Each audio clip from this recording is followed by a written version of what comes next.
What's going on, guys? Captain Puppy here. If you haven't done so yet, make sure you go down there and hit that subscribe button. It helps us out a great deal and we would really appreciate it. Now on with the episode. I'm gonna give you the championship gums. Yeah, pause on that. Relax. I'm sorry, Todd. We'll leave One Piece chapter stuff to the end because then Karissa can run out of the room when she needs to. All right. That's okay. That kind of. We'll start with Bandai stuff, state of play, Palworld. I don't even know what the fuck's that going on. You guys are gonna have to walk me through that. Persona. Chris is literally addicted.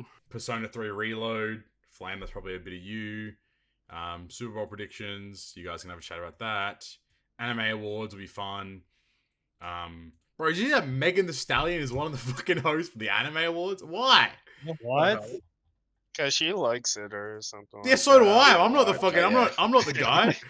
Because she's popular. Megan Thee Stallion, Iman Vellani, Lisa. I think that's the person that sings the SAO. SAO. Roland, don't know what that is.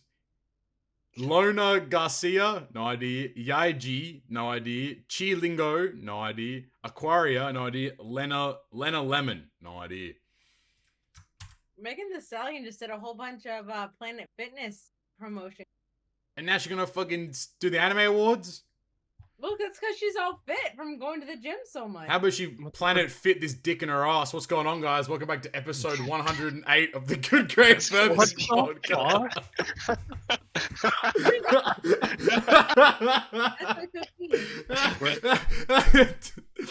We're in pocket today. We are, as you guys can clearly tell, the episode is in pocket right now as we speak. I got the usual suspects of Flame, Knight, Todd, and joining Todd is Karissa as well. How's everyone doing? What's everyone been up to? How's the vibes going?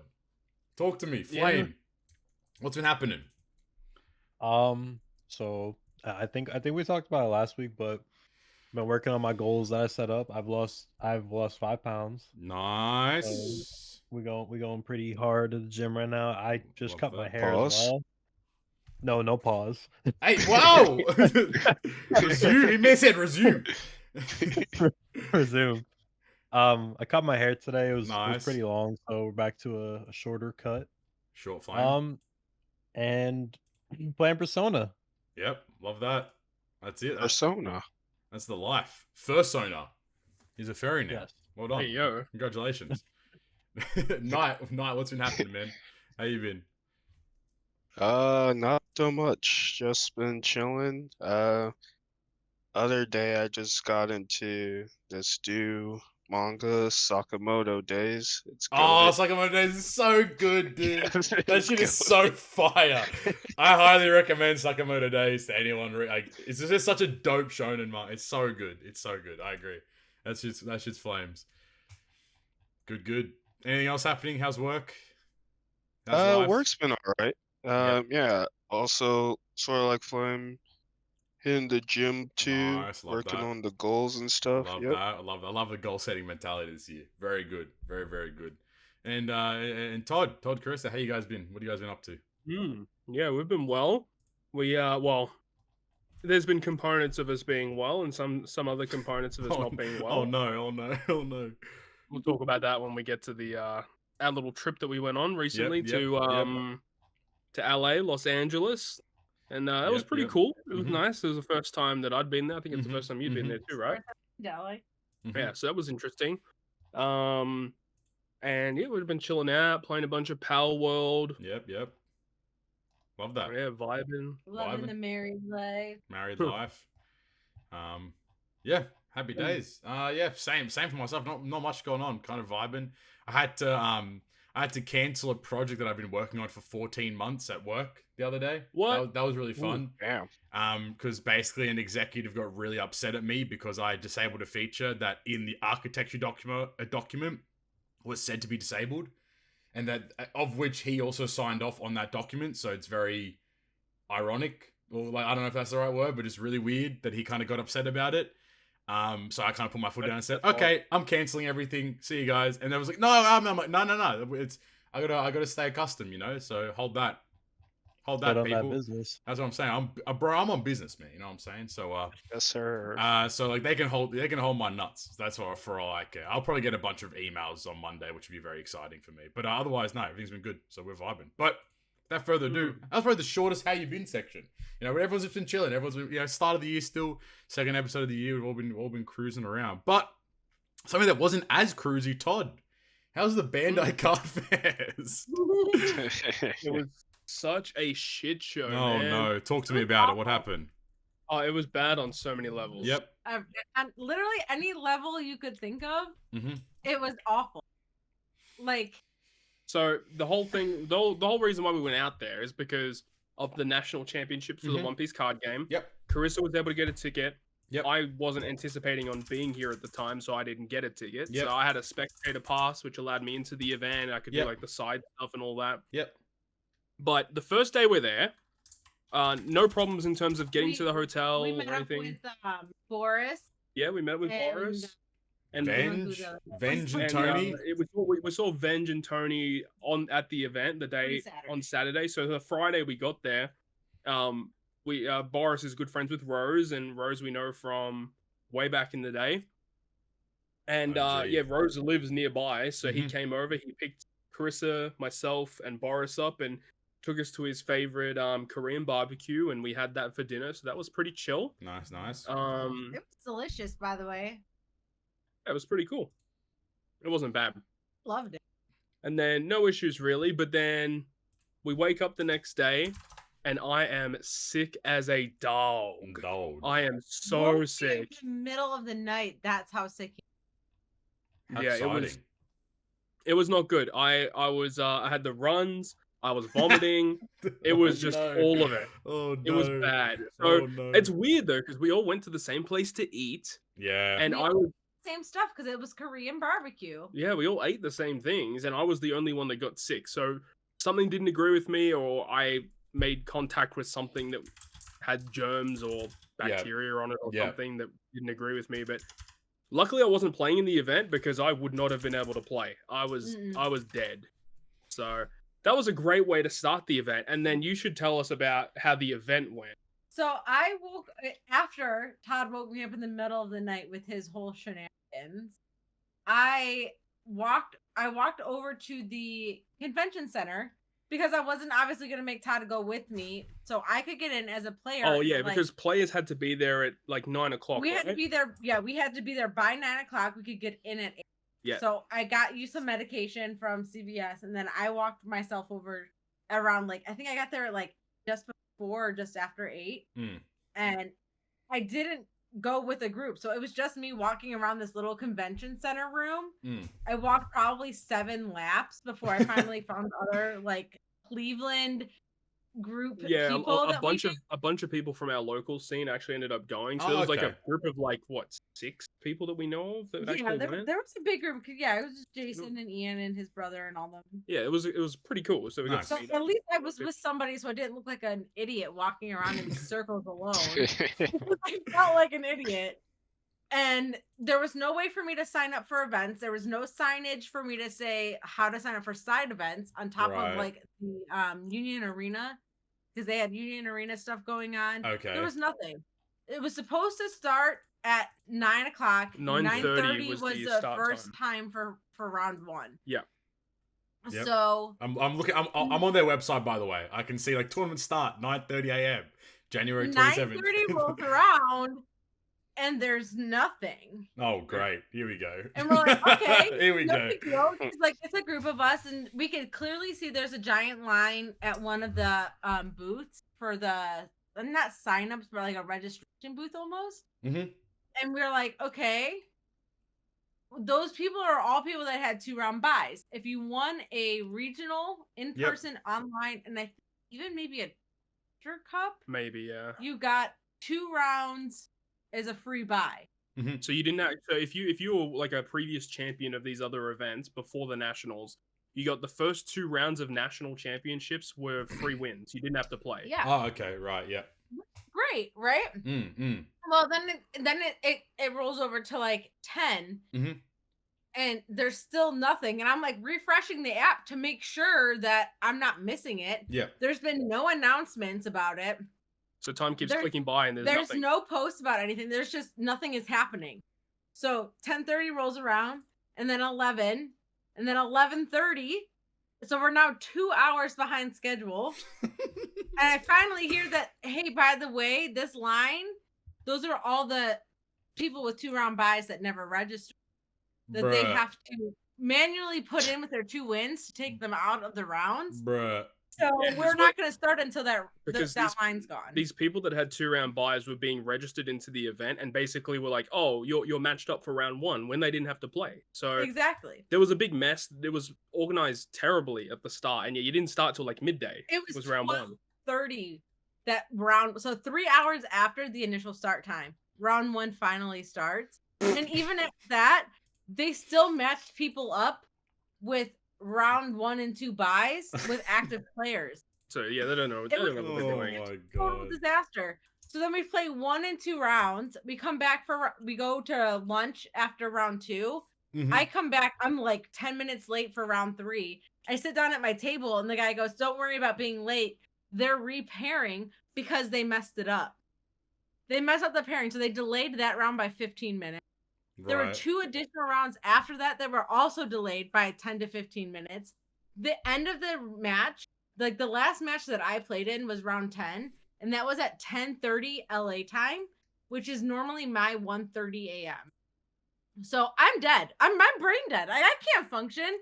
I had been there for 12, 14 hours. Yeah. And it's the fact that they've had all these delays, and the thing is with the amount of people that are in this event, for it to be fair and to give everyone a shot at it, basically they had to do 11 rounds. Right. 11 rounds would have secured that at one winner, 1 undefeated. Yeah, that would leave you with 1 undefeated victor, which would secure and show you who's like the top 64, because the day after is when they would do the top 64 finals, and then it's basically elimination until you get to whoever wins the whole thing. For context, for I guess for myself and maybe for listeners as well, how long does an average 35-minute round?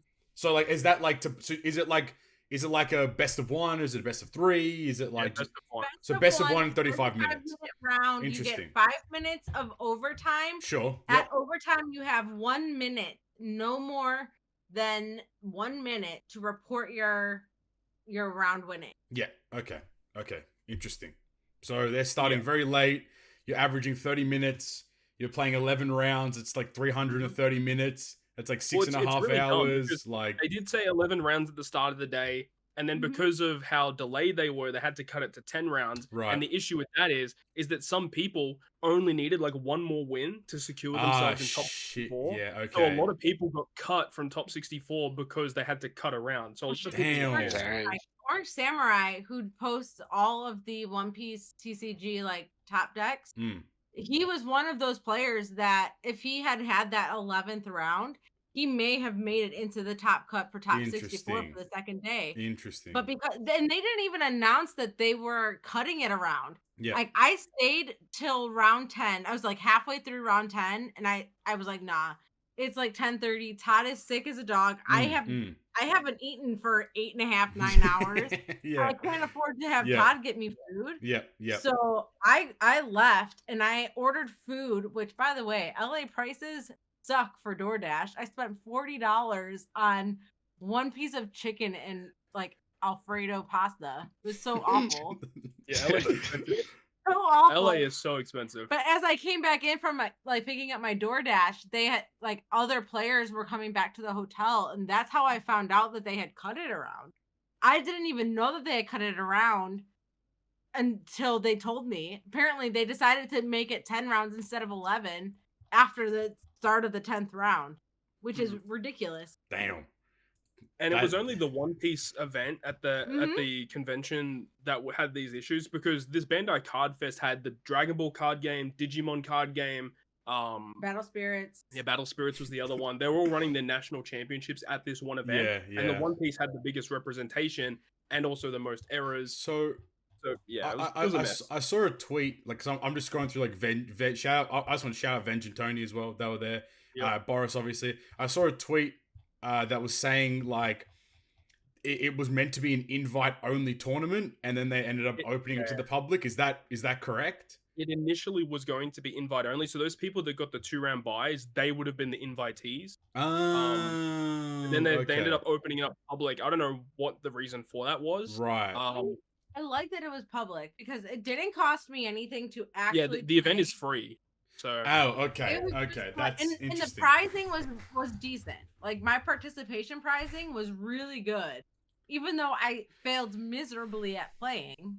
Yeah. My participation was really good. Yeah, like Boris, he binked Boris it, did he not? Yeah, he did all right. On the first day out of the 10 rounds, he went 9-1. That's so my goat. Well. My goat. Yeah, and then he's doing so good in the One Piece TCG. I need to hire him as my coach. He tweeted, "Finished day 1 in 20th place out of 1,800, top 64 place tomorrow. Hoping to go." What a goat! My goat. Boris is actually the goat. That's my yes, sir. So good. It sucks so bad though because he lost his first game on day 2. Oh, that's so painful, dude. Looking for him everywhere, and I couldn't find him. So he only got top 64, but he said that from like the prizing that he won, he sold it all on the day. I'm not going to say the value that he made. Good man.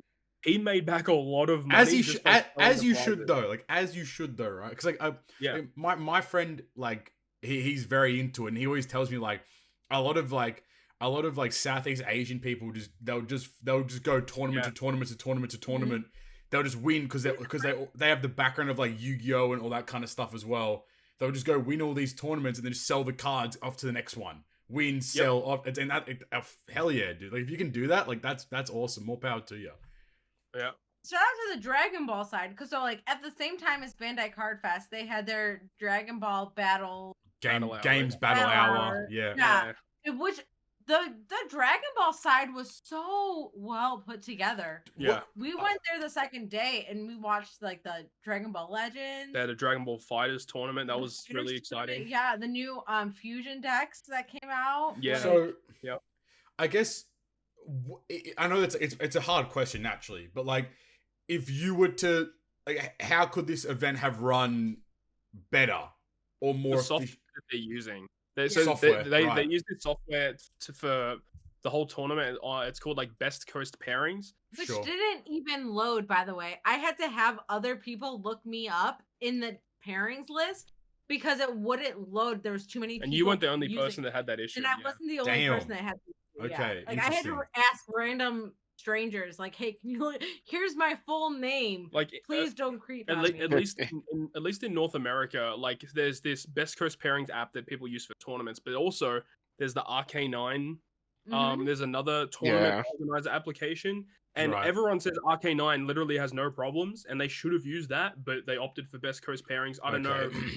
I don't know the difference if there's like a pricing infrastructure that they have or like there's deals that they have going on between. Yeah. Interesting. So I'm not sure. Interesting. Okay. It was a mess. It was so poorly put together. And like Venji even said it to me on the day. He's like, I've been to like massive tournaments for Magic the Gathering where they have like 3 big events in one convention hall and have like no issues at all. Right. But then they have this one Bandai One Piece event and like everything is good. I think a lot of it's based upon like the TO, like the tournament organizer, right? Like it's a very tough job to be a TO. Like I don't know about Melee and like Smash, for example, but like I listened to like The Yard and like there's a guy on there, his name's Aiden, and like he talks about sometimes of being like a TO and stuff, and it's like it's a big responsibility to be a tournament organizer. But like if you have the software to support you and it's not like manual entry and all that kind of stuff, like I'm not going to say that it's no excuse, but like if you're going to go out and open the tournament to the public and say it's free, first of all, free admission is crazy, which I don't blame them for, but like the fact that it's free means anyone can jump in, which means you don't know what your, like how many people, because like 1,800 people, I think Boris mentioned, like that's a lot of people to try to organize and to try, and especially if they weren't anticipating that too. Spectators, because there was like 18 or 1,900 players for One Piece. Yeah. But then the spectator pass, there was like 4,000 or 5,000 people as well for spectators. Stuff for Digimon. Yeah. Or Battle Spirit. Yep. Like there were so many. So because Karissa got in and she was in early because she was a player. Yeah. Spectators weren't allowed to enter the hall until 1 p.m. Yeah. And that's what it says, after I was like, being sick in the morning, I ended up going over to the convention center for a few hours to meet everyone. And I had to stand in line for like almost an hour in like the blaring heat. Just to wait to get in. Just to get in. Yeah, it was ridiculous. Wow. Okay. And so like they had advertised that you could purchase a box of OP05, like an OP05 booster box. Yeah, MSRP, which is $107. And they changed it site to say only 5 packs per person. You can't actually get an actual booster because they definitely did not anticipate like 5,000 people, which is very stupid. They had the product available. Absolutely right. Absolutely correct. And everybody had their own individual badge. All you had to do was mark off their badge. Therefore, only one box per person. Correct. And they didn't do it that way. They just allowed everybody to purchase 5 booster packs, and then they could line up again. Yeah. The line was like 4 hours long. That's called business.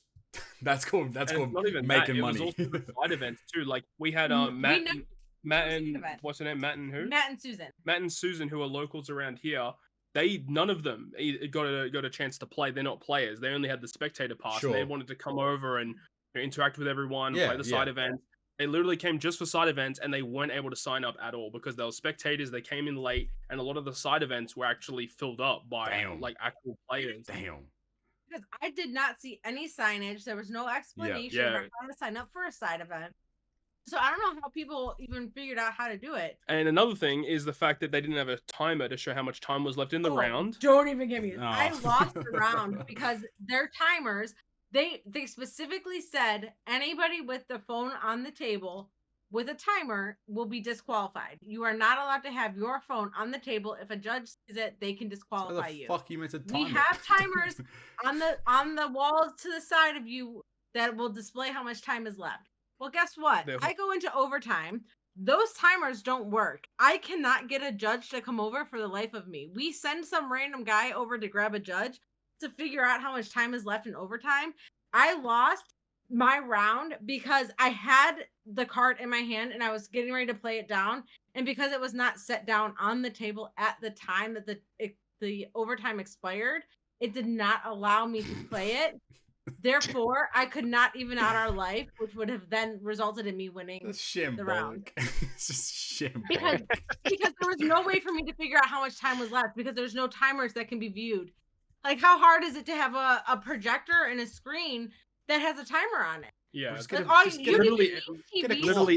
literally every event that I've gone to has had a timer of the round, so you can see how much time is left. And you're literally refusing your players to have the ability to have it on their phone. It's kind of important. I mean, for finals, they said you would be disqualified if you had your phone on the table. It's kind of important. I mean, for finals, it doesn't matter because there's no timer in finals. But for the normal rounds, people need to know that shit. You need to speed up. You need to, twice.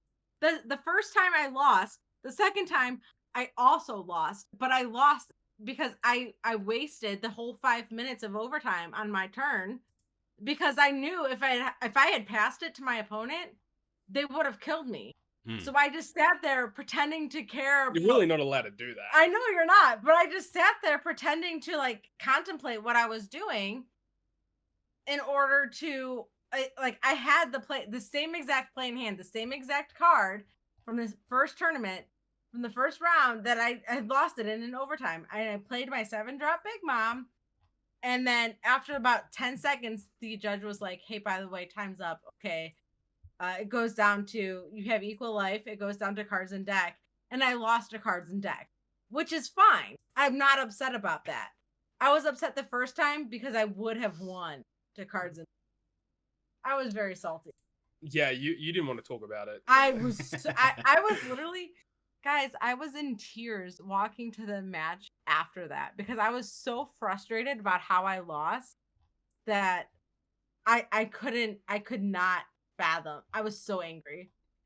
I sat down at my next table with like tears in my eyes and I looked at the guy and I was like, I'm pissed. I'm angry. Sounds like fun. On a positive note, though. Bring it back. On a positive note, the way that they like showcase the finals match so good for the One Piece card game was really good. So the concert was so amazing. Yeah, they had a concert with the chick who sung the first ending for One Piece. She sung a few of her songs, and then the guy who sung like "We Are" and "We Go" That's and the all We that. Are. and Yeah, she sung. She sung. Oh yeah, he sung. Dream. Yeah, so he sung "We Are," the Over the Top, Yeah. which is the first Wano opening, and then he sung the first Egghead opening. Yep. Yeah, dude, so It was so good. Todd hasn't been to a lot of concerts, so you know he can't really speak. But I loved it. I've been to a lot of shows, a lot of concerts, and even something that small in a convention with like that in a language that I can't speak because I don't speak Japanese. He was very energetic. He was good. Both of them were so good, and they were so excited to just be there. Yeah. And then they had the concert, and then after that they went straight into the finals match, and that was really cool. And they had like commentators commentating the game up on a big projector, and yeah, it was really cool. So it ended well. So how does this how does this now feed into? Does this like feed into anything in the future, or like is this like its own bespoke like tournament? So the two people who were in the finals match, first and second place, they now represent the United States over in the World Championships. Which Damn. Is in March All right. So Damn. They get fully expensive, fully expensive players. Paid trip to Japan for World. Yeah. Damn. That's sick. That's dope as hell. If we hadn't lost. And they won they get a bunch of like really cool prizes. Prizes, like, they got probably 50 grand plus worth of prizes. Side note, I saw a rumor that the second place Kaido card was delivered damaged. That's hilarious. That's hilarious. That's funny as. Literally Hold that. Right. Hold that. It's gotta be worth what, like 30,000? Oh, it's worth a lot. Yeah. Who the fuck is paying 30 racks? So that card is one of a kind. Like there's no. I know, other but card. who's pay? Who's got you? People got touch money, man. Just say you don't have that motion, And man. don't you dare put me in that camp, man. The coolest prize was top 16. Everyone in top 16 got an uncut sheet from the latest set. Mm-hmm. So it's literally like I from see the that. factory, Yeah, okay. the uncut sheet with like the manga Gear 5, manga Lore, manga Kid, and like all the leaders on it, and it's like framed and shit. Yeah. They also got the autographed cards. Yeah, so the top two who played in the finals match, they got autographed cards from the two singers from the concert. They came up and gave them like signature cards from them. It was really cool. Damn. I got my Treasure Cruise Art Luffy card signed by the producer of the One Piece TCG. Yeah. That's worth. That was pretty. That's worth because so much. Todd didn't bring me my vanilla Gear 5 card. Sorry. No, the TCG one's better. The TCG. So the OPTC one's better. OPTC one's clear. That's better. That's exactly what I thought. I was like, look, if I have to pick any other card, one of the Treasure Cruise cards is literally the best option for me. Yeah, man. That's what, quote unquote, my husband. He's the guy. He's the guy. He's the dude. Other than me, obviously. No, obviously. Yeah, duh. Happy Come on. number one. That's what I'm saying. But good. That's Bandai Card Fest, I suppose. Card Fest was a hot mess. Okay, I guess to round out the conversation, would you go back to another one of these tournaments in future, did this one soil it for you? I wouldn't go if I was not playing, honestly. Right. Moving forward. Yeah. If Todd and I both did not get into play, yeah, we probably wouldn't go. I would not go again. Okay. Yeah. Interesting. There you go. I mean, that seems like if you play and you actually win, you make so much money back. You don't. Like I got that Altart Zoro character card just by Yeah. trading one card and a couple dollars. Yeah. Like even just the participation prizes are was so good. Yeah, they're still good so enough. Good. So if you can get in as a player, I recommend it. If you cannot get in as a player, it's not worth it because you probably won't get into the side events unless they change something. There we go. Bandai Card Fest. Happy It days. is Bandai Card and also Fest. sad days. But everything, honestly, to be honest with you. And then tomorrow we'll play our Uta event and we're gonna be winners again. Yeah, we got card games to play tomorrow. Nice. Happy days. All right. That's Card Fest. Happy days. All right. Yeah, so, Flame, chat to me about the state of play. PlayStation state of play. What's the vibe? How you feeling about everything that came out or that's been announced? So the state of play, it kind of popped up out of nowhere, and it was kind of needed because it was expected that they were going to have one for Final Fantasy VII. But they announced during that state of play that they're releasing another one solely focused on Final Fantasy VII's Jesus Christ. remake part 2. I think it comes out on Tuesday, I believe. Oh, that's right. They did the Silent Hill. Like Karissa said, they showed a demo that they were working on for, like, it's just like an hour demo of like a Konami Silent Hill project that's free. You could download it on PlayStation. I haven't tried it yet. It looks interesting. I might get into it. Then they showed some gameplay for the Silent Hill 2 remake. I personally never played it. Two people that I do know have played it weren't very impressed with what they showed. To be fair, it was just like glimpses of shots like all over the place. This is Silent Hill: The Short Message. Is that the demo? That's the demo. Yep, that's the demo. So I mean, we still have to see more on that. It did kind of suck because they like the first time they showed it, I believe, was like 2 years ago, I think. And then in the trailer today, earlier in the week, it said still in production. So that means it's nowhere near close. Yep. Which is very unfortunate. For any of the Sonic people out there. Yeah, new Sonic Generations game, that's pretty lit. Yeah, new Sonic Generations game, but this is with Shadow. Yo, Zog, edgy Shadow, Zog. Yeah, that is pretty Sonic, I'm not gonna lie. Nah, I actually got like 3% excited because 3%, exactly 3. Very specific. I saw he was fighting the in the trailer he was fighting the Bio Lizard, and that's from Sonic Adventure 2 Battle. That's like actually peak. So that was pretty crazy. Until Dawn remaster. Anyone excited for that? That's a good game. So I've actually never played Until Dawn. I know I'm pretty sure it released with PS4, I think. Yeah, I think so. Something like that, yeah. I think it's getting a remaster / remake because a television series is being created. Okay. So I don't know how they're gonna do a TV series on that, considering like the way that game plays. It's like a choose your own adventure kind of game. So the person, I don't understand how it works. The viewers vote live on what on what happens next. Cool. That's crazy. Imagine.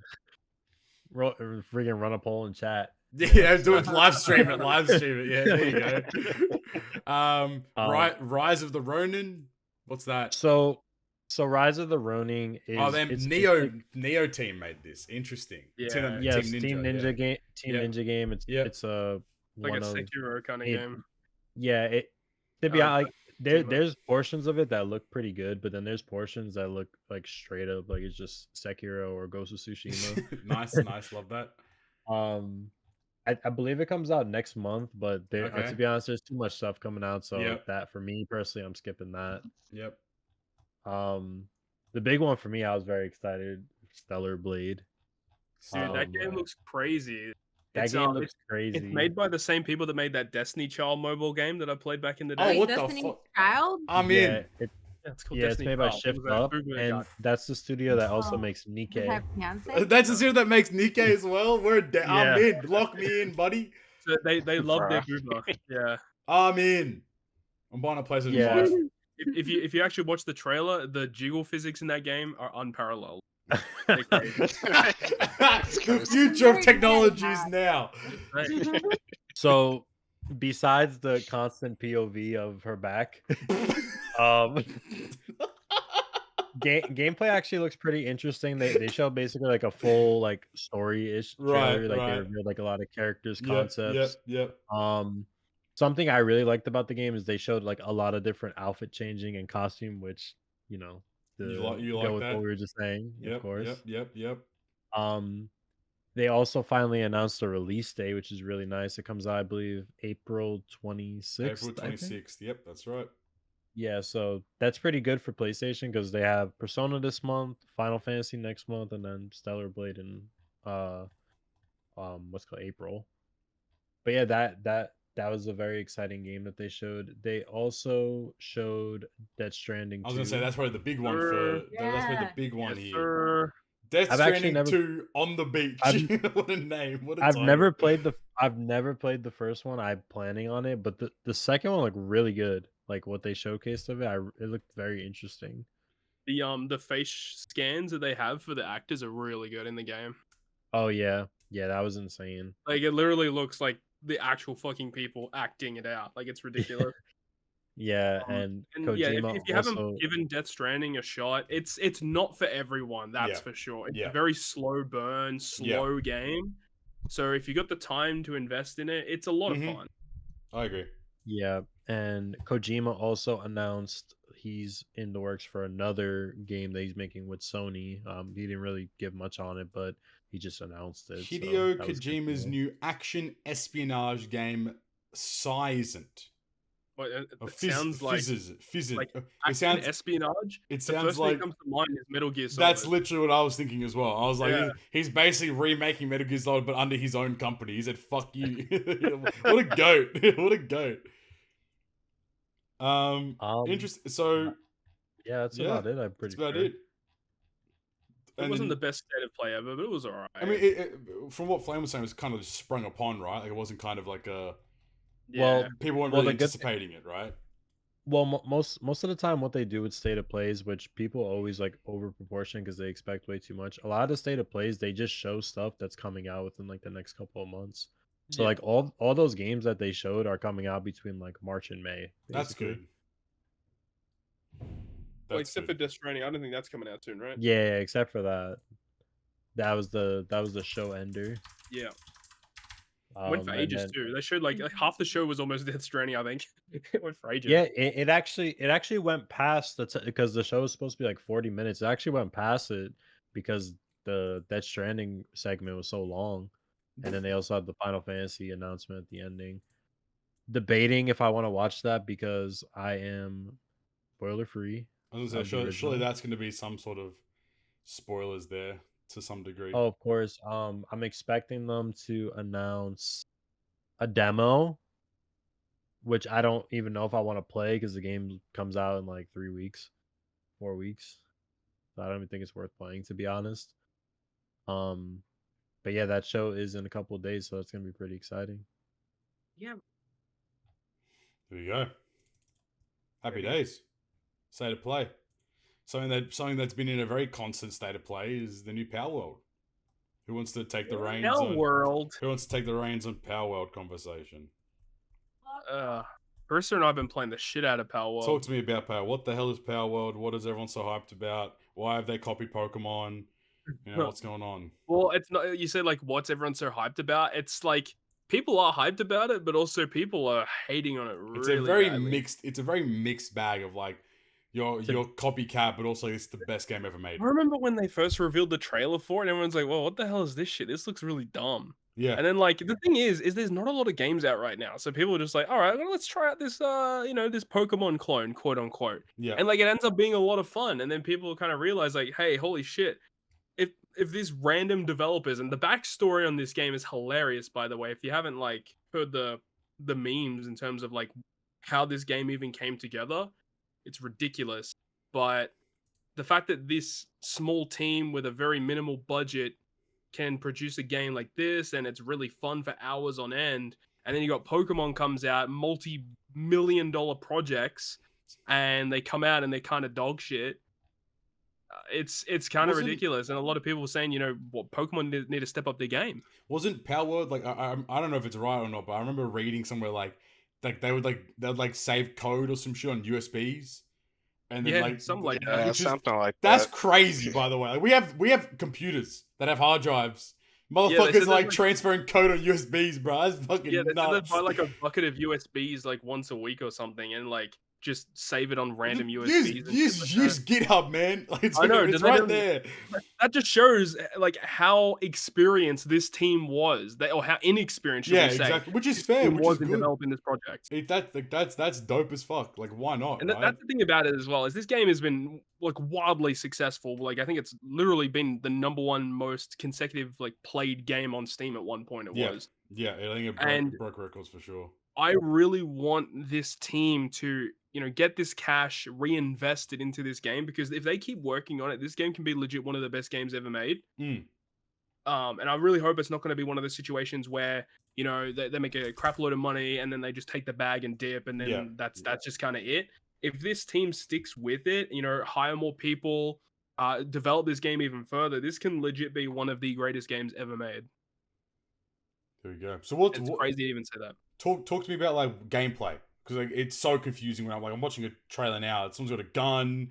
It's also like Pokemon battles, but you also build shit. Like what's the gameplay like for Palworld? Give me a rundown. It's basically like it's like an open world map, kind of similar to like Breath of the Wild, I guess, in a way. It's a super open world. You got like fast travel points along the map, and the whole point of the game is you build a base. And then you capture these pals with essentially Pokeballs. Yep. And you can use them as like slaves in your base to like craft shit, mine stuff, logging and stuff like that. And you just basically, you can use them to fight as well, obviously. And you just capture these pals. There's like a pal deck, which is like a Pokedex, basically. Yep.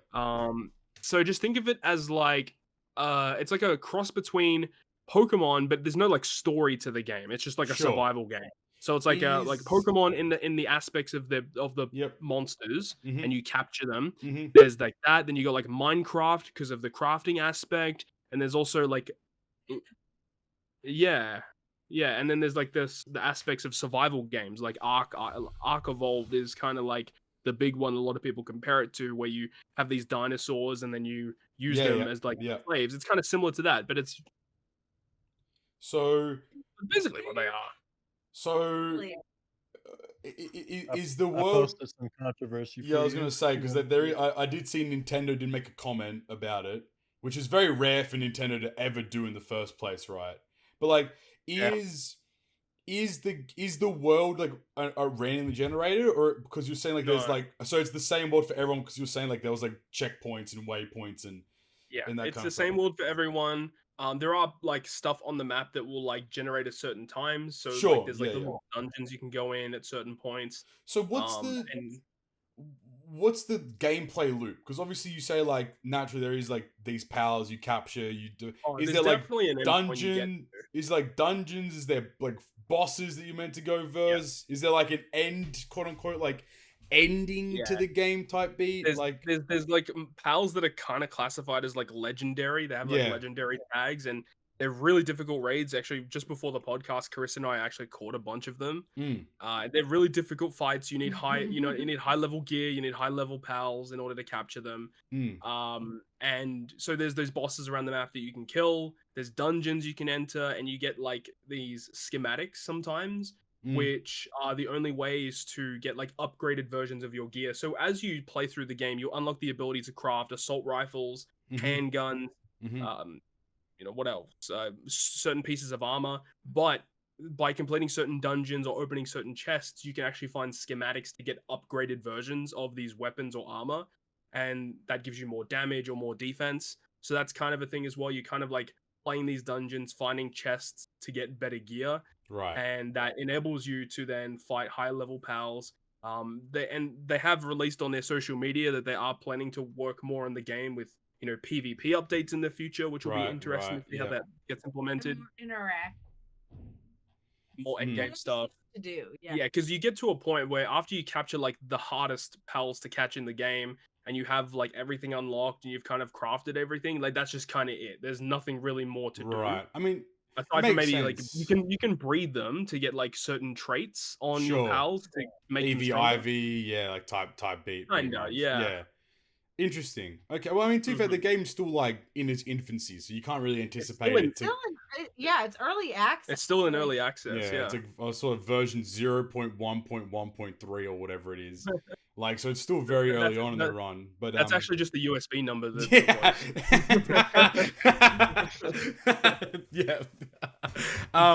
So like, I guess like to what Flames posted, naturally Nintendo made a comment. I think the comment was necessarily made towards that mod that came out that like retextured everything to be Pokemon, but like that mod was crazy. That mod is, people are wild, brother. People have free time, or they're just really talented at what they do. But like, what are your thoughts on this whole like Pokemon? Like they've stolen Pokemon and what Nintendo should or shouldn't do. Like, what's the vibe there that you personally have on things? Well, I don't know. Has anyone else played this game aside from Karissa and I? I haven't touched it. I have not, but I am very curious to why Knight doesn't. Yeah, Knight. Why haven't you jumped in?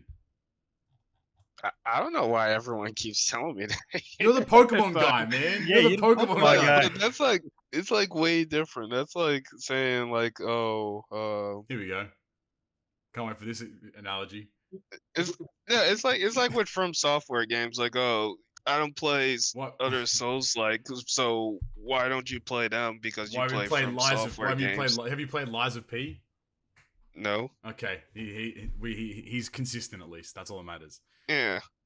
I guess not. Unfortunately, then, yeah. I will have to jump on that rabbit hole of the Palworld soon. You will. Well, if you ever jump on it, just know that I will be there to help you because Todd has reached the limit. I'm getting to that point. So it gets to a point in games where I get to the end game, and like when you get to the end game, the only really thing you can do is like min-maxing, basically. Yeah. I'm not a big fan of that unless if like I know that there's something to do after that. Yes. But after you min-max, there's like literally nothing left to do unless if there's a new update that comes out. So I'm at the point where I'm basically at my like end goals of the game where Karissa just wants to keep playing. See, I just playing because I can still unlock more schematics. We've never seen a legendary schematic, which still blows my mind. Mm-hmm. Like, there's still more world for me to see. We've basically seen most of it. No, we haven't. We basically, yeah. So, like, ironically, like, that's kind of why, like, I can't play Minecraft ever again. Because, like, you can rush to the end, and then once you, like, do all, like, the end game stuff, it's like, all Minecraft then ends up becoming is just a min-max. Like, okay, can I get better enchantments? Yeah. Can I make more efficiencies? Can I, like so on and so on, right? And it's like, that's what scares me. With Minecraft, you could play like a lot of like custom games and stuff. Yeah, but I mean like just like a survival multiplayer, like story-wise.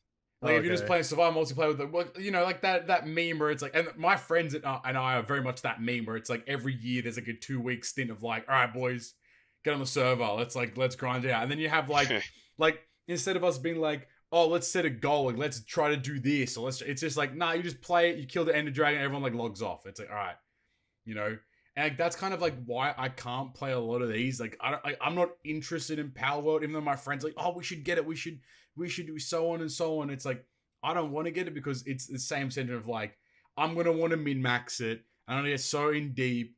And then we're going to get to that point where it's like, all right, we've done everything we possibly can. Then it's like, breeding your pals, to get like better ones and like, getting better armor, schematics, etc. It's like, I'm not the biggest fan of like that grind without there being that, okay, if I'm doing all of this, we're doing all this to then pursue the next thing, and then after we do that, then there's the next. If there was a much larger arc to the game, then absolutely, I would be happy to do that. But no, that's what kind of turns me off of these games. But again, it's still in its infancy nonetheless. Exactly. Regardless, but I mean, do you see yourselves? I mean, I guess Knight, you were saying like you're gonna hop on. Like, what's your take of things? Like, what's your vibe with everything? You're just gonna like play it by ear and see how it goes. Yeah, it's just my friends. They really wanted to play a game with me, and it was either that or BG3, and I told them that I wanted to play BG3 by myself, so I'm gonna play this with them. Play with the pals, mate. Do you guys see like? Is this something you're just gonna keep playing as the updates come out, or like? Are you gonna like naturally you put it down at some point? But if like a massive like 1.0 version comes out, try and make a new world. Like, what do you want out of the game going forward? I suppose that would keep you like enticed in playing it.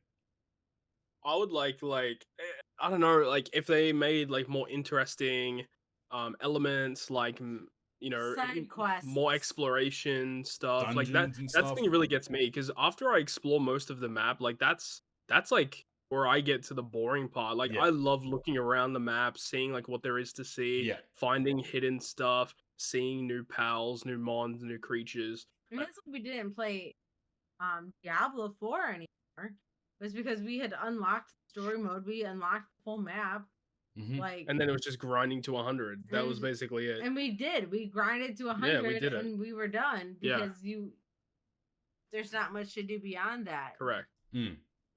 Just looking at their Twitter now. So, including Xbox and Steam players, they've had 19 million players since release. Ridiculous. That was 3 days ago. That's 3 days ago. 12 million on Steam, 7 million on Xbox. That is crazy. That's gnarly. That's so gnarly. Like, like that's crazy. There's so many people. And I guess the big drama, obviously, about Palworld is the whole like, oh, it's basically Pokemon and how they've copied stuff. But the guy that originally posted about that came out and said he had manipulated. Because he didn't like it. Yeah, the guy who made a big post about it, the post that got a lot of traction was the Luxray comparison. Yeah. And they basically got like the polygon model in an application and how he basically overlapped the Palworld and the Pokemon models. Right. And they were basically like the same thing. But then he later came out and said that he actually manipulated the models. What a loser. What a loser. Like that's dumb in and of itself, but the reason why he did it was the dumbest shit, because he's like, because Palworld promotes animal abuse. Shut up. Oh, like, come off it. They're not real. They're not real. Grow up. They're not real. So stupid, dude. But to be fair though, like I have seen a lot of like, I mean, like just like at the flame image alone, like a lot of the pals look like Mons, like pretty. Oh yeah. Artistically, naturally, but like, you know, like, I mean, to be fair though, like, I mean, I'm not a fucking lawyer, but like, I don't think Nintendo would have any grounds to, like, sue or copy strike or like DMCA takedown or take the game down. The game would already be down. That wouldn't exist right now. Absolutely not. I agree, 100%. I think their comments was more towards that mod that was created, because that is literally just ripping Pokemon. Like, that's fair enough. But for example, like Pixelmon still exists. That's literally Pokemon, you know, on Minecraft, right? And then Nintendo, at least as far as I'm aware, Nintendo hasn't made any comment or regard. And this is just a fucking video game. But Nintendo's Nintendo though, and they make so much money. That's actually a good point. Like Pixelmon basically is Palworld. It is literally Palworld, but it's Pokemon. It's literally Pokemon though, you know. So like, correct. It's like. I think people are like, oh, Nintendo has to step up. Nintendo doesn't have to do shit. They don't have to do anything, because they know that our dumbasses are going to buy the next game and play it and spend and complain, but we're going to still spend the money. And like people saying like, oh, Palworld's catching up to the sales of like Pokemon Red and Green. It's like, yeah, but Nintendo has over 25 years of Pokemon sales. Like, that's hundreds of millions of copies of the game have been sold. That's one thing I would want. I really want this game to do well, because I think this game has so much potential, and especially with the amount of support and everything, and the amount of cash flow that this company is about to receive. The thing is they could do so many things. Like, they could do merchandise, trading cards. Dude, they could go the full 9 yards and do everything to make the most out of this. And considering like a lot of people have already made like fan art for this, a lot of people have fallen in love with some of these creature designs, and so long as there's no like lawsuits, which it doesn't look like there's going to be, they should definitely go like full on with merchandising for this and further improve the game, reinvest the cash that they're going to make, and this game is going to do really, really well for years to come. But it all comes down to these devs. And the thing is these guys are not very advanced. They're not very knowledgeable, it seems like. But I mean, for their levels to even produce a game that is like this at this level and is this fun, then I have full faith with whatever they're going to do in the future. I mean, as long as they keep working on it, that's all that matters, right? Like, as long as you keep working on it. It's so funny because like I saw so many people arguing like, oh my god, you know, either like, oh, they're using AI, which is false, or like, oh my god, they're basically Pokemon, which is like, it is what it is, you know. And like a lot of people are just like, yeah, but the game's fun. Shit fun. I don't give a damn what they use. Yeah, the game is fun as fuck. Like, if they're using AI, so be it. Like, if it's what people are still buying it, still playing, 19 million players, like, that's a lot of money. And especially like this is a very small team that wasn't expecting the game to do well at all. So I can understand even if they did end up using AI, which is not confirmed by the way, but if they did end up using AI to create some components of the game, like I could understand it. If I was making a small game that I was going to release publicly and I haven't got many people around me, like I might use some tools like that to help me do stuff. Bro, the game costs 44 Australian dollars on Steam. Like multiply that by 19 million, like damn. Like and there's cuts for like there's taxing and Steam takes a cut, Xbox will probably take a cut and all that, but they make a shitload. They make a lot of money, and like yeah, exactly right. As long as they use the money in the right sense of like, all right, we have all this money now. Let's get a studio. Let's get people together, like working, like let's get all this stuff like actually functioning as a development team should. Then they'll be set. Like they'll be 100% set, and it seems like they're very much prioritizing bug fixes and like they're really working on just like making the game better and better. And like the game is not like it's not a polished game, and as we said, it's still in early access, so there's still lots of improvement for this game. But the fact that they're already putting out a roadmap saying that they're going to address issues, provide improvements, and just letting people know, hey, this is what we have like in terms of ideas for plans for the future. They know what they're doing, it seems like. So I'm happy. I think this is a great step forward. And absolutely. I mean, it's not even just like a game such as this. Like it's so cool that a game with this small of a team is able to do something like this. Yep. So it would be cool to see more stuff like this. Where a very small team of people just randomly puts out a game, it gains a shitload of traction, and people fall in love with it. So we'll see. I think this is really cool. I'm having a lot of fun with it. If you haven't tried it yourself, even just watching some videos about how the game works, it's a lot of fun doing the exploring and finding all these new pals, all these new. Everyone that plays the game still calls them Pokemon, even though they're not course, Pokemon. Yeah, absolutely. Yeah, it's hilarious. Just what we know, right? Yeah, you gotta catch yourself. I just realized, my buddy that like I game share with on Steam, he actually bought it, so I have it. There you go. All right, Flame's gonna play it and give us a next month when we do our next off ep. We'll get a review, and I'm sure Knight will have played it in that time too, and there'll be plenty more stuff. So I'm assuming Todd will keep playing it as well. So Karissa and I played on multiplayer at the moment because like when it first came out, I just played it like by myself on my own world, and then Karissa ended up getting it, and we've been playing multiplayer for quite a while, and we're getting to that point where we've basically done everything. And they could do cool shit where it's like they could create like hardcore worlds where it's like you die, like you remove the world gets like kind of like Minecraft. So it's like you die, it gets removed. They could create like other like you create like game modes within it that like at least that's the thing as well is that when you start a world, and even after you've made a world, you can change the difficulty later, but there's like an easy mode, there's a hard mode, and then there's like a custom mode where you can go in and change like every setting in the game. Like you can change the amount of time that night and day lasts for. You can make it so that egg incubation is basically instantaneous, which saves a lot of time. And then you make it so like if you die and you respawn, you can make it so either you respawn with all your stuff, or make it so you have to go pick it up, or make it so that you lose everything. So you can make like a really hard version of the game if you want. You can like change the difficulty in terms of how much damage you output versus how much you take. So you can make really hard versions of the game, which is cool. Like it's super customizable. Absolutely. All right, we'll have to check in next time. See how things have progressed, see how things are going. All right, awesome. Easy as Palworld. Flame, give me the quick lowdown on Persona 3 Reload.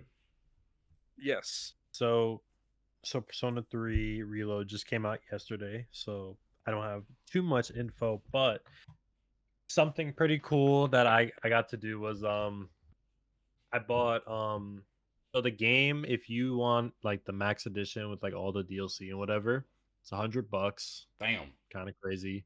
But the game released on Game Pass, so what I did was I subscribed to Game Pass for $10. As you should. And if you don't know this little fun trick, any games that you buy on Game Pass, the day before they come out, if you set like your time zone to like New Zealand, you can play the game a day early. Shout out to New Zealand. So I was playing it a day early, and what I ended up doing was when it actually released, I just bought the DLC pack for $20. So instead of spending like $110, I've got everything for $30. Beautiful. That was nice. But yeah, this is a complete remake from the ground up from like whenever this game came out, like 2000 or whatever, on like the PS2. It looks amazing. Like I find myself like awning over like the character sprites. Like they just look so fucking good. Like it's insane. And it gives me like glimpses of what Persona 6 could be, because like this game is built like on a not 2015 engine. So yeah, it's really nice. They remastered like all of the music. They added new music as well. Yeah. The combat is much better. It has a lot of elements from the newer games, so that makes it not as stagnant. They also like kind of tweaked and fixed a lot of like the annoying components of the game that were just really annoying, just because it was like an older game, so it had like, you know, just bullshit that isn't in newer games. Yep. They also kind of fickled with the hard mode, which is really good, because in Persona 5 Royal and Persona 5 they have a difficulty called Merciless mode, which is the hardest difficulty, but it's not really hard because they give like whatever the enemies do to you, you also get that same like advantage. Sure. So like it's kind of like a double-edged sword. So like if you get hit, like you're gonna die, but if you hit them first, they're gonna die. Yeah. They took out the advantage for the player in this one, which is how it should have been, to be honest. So I'm playing it on Merciless, so I'm 6 hours in. We'll see if I'm able to actually beat the game. They also announced, well, it's not really announced, it got leaked, I guess. They're originally in the original game, there was Persona 3, and then they released Persona 3 FES. That's basically like the golden edition, like the deluxe edition. And in that edition, they had a game mode called The Answer, or a new story path. And basically that's just stuff that follows like the ending of the game and whatnot. It's not in this game, but they basically announced that it's going to be coming out in a DLC at some point. Probably like maybe later in the year or something, I guess. So that's interesting. That story DLC is very controversial. So we'll see if they change anything or if people have a different reception to it. Playing it today. But yeah, overall it's just a really good game. Everything's upgraded, the combat, the visuals, the audio. They added a bunch of like DLC costumes and stuff, so that's really nice too. And they also like they added like different things to the characters' social links as well to kind of, just enhance the experience with the characters. So I do definitely have to play more because, it's only really been out for a day. But from what I've played so far, I'm really liking it. Unfortunately, it's being very, very, very overshadowed by my hype for Final Fantasy VII. Yep, I think, yep. But yeah, I'm definitely loving it so far. Happy days. Sure. Very concise, very good. So I'm assuming next time we talk, we'll have the Final Fantasy conversation. Would be my by the next time that we have a side ep, I will have already been in this game, and shit, Final Fantasy's I might not even be there. Well, yeah, easy as. We'll go from there. All right. Give us I think I'm going to maybe skip out on the Crunchyroll Anime Awards section because we're still, like, we can only read the nominations, but we might as well just wait for, like, the winners. I think that happens. I think that happens like March 3rd. I think is when it happens. So like March 2nd. March 2nd is when it actually occurs. So I'll be in Japan at that time. Hold on, I might pull up. Hey yo, I might pull up. I found it so weird that they allowed everybody to vote like the beginning of January. But it's stupid. It's so stupid. Far away. It's so it's too far away. They should have done it like beginning of Feb. Like now they should have started the voting. The actual counting and stuff, and then go from there. But hey, man, they don't do it like we do the OPTC awards, man. It's not even like you can continue to vote. Like the vote's been closed. Yeah, that's stupid. Like that's stupid. That's very stupid. So yeah, I think we'll leave that until they actually announce the winners and stuff, and then we'll run through it like that. We'll go from there. All right. Last thing before we chat One Piece manga, so Chris can run away. Super Bowl predictions. What's the vibe? How do you guys feel about everything? Give me the lowdown. Oh man, this is like Taylor one of the Bowl. A lot of people are kind of pissed about this one. Yeah, so everyone was expecting it to be Baltimore 49ers, but as typical for Baltimore, they choke every year. So it's the Taylor Swift gang versus the Taylor Swift gang. Look, as a Swiftie, I'm torn, right? Because I'm a Swiftie, but Baltimore is in my division for the Browns, so I cannot root for them. No, like I cannot root for Baltimore. I will never root for Baltimore. However, I really wanted it to be Detroit, and as an Ohio person, I am an Ohio State fan. So Michigan to me is kind of like, dude, I was so upset about Detroit.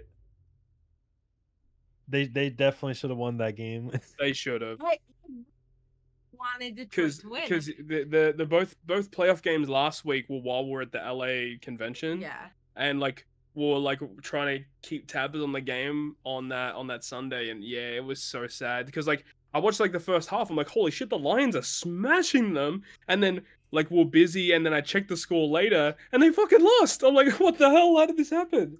I'm so sick of Kansas City. I'm so sick of Kansas City being in the Super Bowl every year.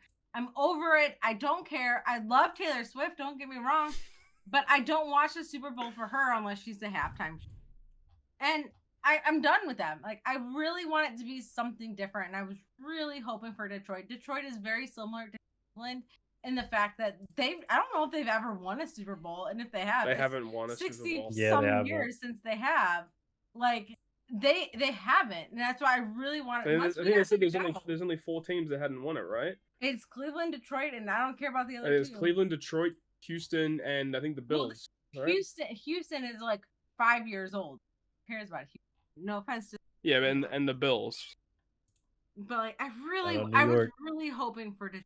Yeah. Once we got knocked out as Cleveland, I really wanted it to be Detroit. Yeah, because I wanted either to the Bills or Detroit to make it, and then the Chiefs beat the Bills, and then Detroit losing to the 49ers is just kind of, it's rough. So at this point, it's who do you want to win? You want the dynasty team to keep winning, or do you want the 49ers who no one really cares about unless if you're in San Francisco? It just sucks because a lot of the teams that were contending this year, not Detroit in them, but a lot of them are frauds. Bills, everybody gets excited about the Bills, but they do the same shit every year. Yeah. So for me, Detroit really had promise. Their coach, their team, everything about Detroit is on point this year, and I was really, really hoping that Detroit would bring it out for the underdogs. And They had the game plan. Is just they messed up in the second half. Everybody was dropping passes. They didn't want to run the ball. They did some of the coaching decisions from the Lions were pretty bad too. Yeah, they could have went for a field goal and they went for it on 4th down and they ended up turning over. Yeah, there was 2 of those, which those were crazy. But I feel there were so many things that happened that I was just at that point I was they deserve to lose. I was I don't even care. Yeah, they're being too greedy. So my Super Bowl prediction, I am sorry, Karissa, but I would love to see Taylor Swift cry. So I need to see the 49ers win. I respect that. Yes, sir. Respect that, Pappy. No, I do respect that. I respect that. She can hold that. I've got a weird thing with sports because I actually don't mind seeing the big dynasty teams win a shitload. I feel that's kind of cool because you're almost a part of history in that way because you were there when this team went on this crazy run. At the start of the playoffs, no one thought the Chiefs were going to make it to the Super Bowl. They were so bad in the regular season. Everyone said they're not going to make it to the Super Bowl. And lo and behold, Patrick Mahomes just goes crazy in all these playoff games and just almost single-handedly wins all of these games, makes it to the final game once again. Man. Legacy. And I don't mind seeing the dynasty team win. But, it depends on who they're playing against. And they're playing against a team that I guess personally, I don't give a shit about the 49ers. Yeah, I don't like the 49ers either. I personally like dynasties, super teams, whatever. I'm iffy on them as well. I personally don't like the Chiefs, but that's only because my Bengals played them, and back when Tom Brady was playing, I was a Tom Brady fan, but Tom Brady whooped their ass twice, so I was happy about that. So yeah, I can't root for them. Can't do it. But you're a Bengals fan. Yeah, I like Joe Burrow. Joey B. I like Mixon. So if you ever want to come to Cleveland for the Cleveland Bengals, just let me know. You will always have a place. There you go, Flame. You. There you go. That's very kind. We've been to 2 Bengals Cleveland, and we've won both of them. and we've Fuck you. Hold that. So, yeah, the Browns are who y'all got? Who Todd and Karissa's pick? Yeah, I'm Chiefs. Chiefs. I do believe the Chiefs get only because I believe that the Chiefs have the experience. Actually, what's the line for the game? Like, what's the over under? Yeah, that's a good question. What's the odds for the game? I assume 49ers have the. I'm assuming that Kansas City is. 49ers are favored by 2.5 points. That's nothing. Over under is 47.5. So I think the Chiefs will keep the game within 2.5 for sure. And do you think that there's going to score 47.5 points between the two teams? Yeah, that's like what, 4? That's like 24 points for both teams, basically. Maybe it might be a bit under that actually. I don't know. That's 4 touchdowns each. Because both teams have really good defenses. I think that I don't think it'll hit 48 total. I think it'll be a very low scoring Super I also Bowl, think it'll be low scoring. but I think it'll remain interesting. Yeah, I think it's going to be like 20-17 or something. Yeah, it'll remain interesting, but it won't be very high scoring. Interesting. There we go. Guess when does this take place? Next Sunday. All right, Yeah. we'll have our catch up, our So roundup. our next podcast, we will know who the Super Bowl champion. There we go. World champion, as it's always listed in Yeah, America. world champion of one country. World champion of one country. World Yes, champion of the sir. Super Bowl. They're the only country that plays it. So hey, man, the world champions though.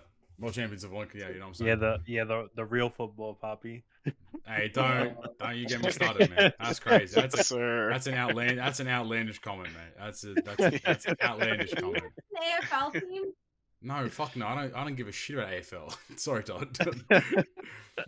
We just wanted to check. fake Australian. I'm the most fake. I'm a fraud Australian, and I'm proud. I'm proud of it. I don't need Vegemite, and when I say that, Same. like Dylan thinks I'm a fake Australian. I don't need Vegemite. Fuck Vegemite. I'm a Nutella gang for life. You know what I'm saying? Yeah, That's Nutella for real. That's on all Yes, the men. sir. On God. That's on everything, man. That's why I'm fat. Mommy's giving me Nutella sandwiches for lunch. Nutella's too good, dude. Thanks, Mom. But fuck you. Pat has to live with the American peanut butter now because I won't let him buy Nutella because it's not healthy. Yeah, Nutella's so bad for you. Oh, man. fuck it. Who cares? I'm still eat it. Put I on like ice peanut cream. Ooh, that should fire, man. Hold on. Oh man, dude. Oh my god, we should put that in some of our protein ice. We Yeah, shouldn't because yeah. Nutella is bad. Nah, do it. We make protein ice cream now because we're healthy. Yeah, we got Health as we got well. this ice cream maker recently, and Karissa's sister had one originally, and she gave us this recipe to make this like protein ice cream. Shout out to the Ninja Creamy. Hey, yo! Yeah. Yeah. Creamy Ninja. Hey, relax. Damn. And it's really cool. It's like this tub of this ice cream that you make. Like, it's like 100 calories for like the whole tub. Yeah. Hell yeah. That's It's dope. really good. It's got like protein powder in I it. was gonna and say shit. you probably use a protein powder. Yeah, that's dope. That's dope as hell. Yeah, it's not that bad. Like it's pretty Nah, good. We take that. That's free. That's dope. Yeah. You can get protein in. Why not, right? Yeah, exactly. With the Yeah, it's ninja creamy 30 protein. grams of protein, Yeah, and it's like 100 and some calories per serving. good. It's so good, Good eats. and it tastes like actual ice cream. Yeah. I'm at 158 protein for today. Damn. That's a lot. Damn. I'm Yeah. at Todd, make me enough chicken for that. I'm at That's a two. lot of I'm at 2 coffees for the day. Hey, Well- nice. Well, Round of well, applause. Woo! That's all. I try to eat it like all my snacks and everything have like protein in it. So like Yeah. in the morning, like I have like yogurt. I have like Yep. I have like nuts. Pause. Pause.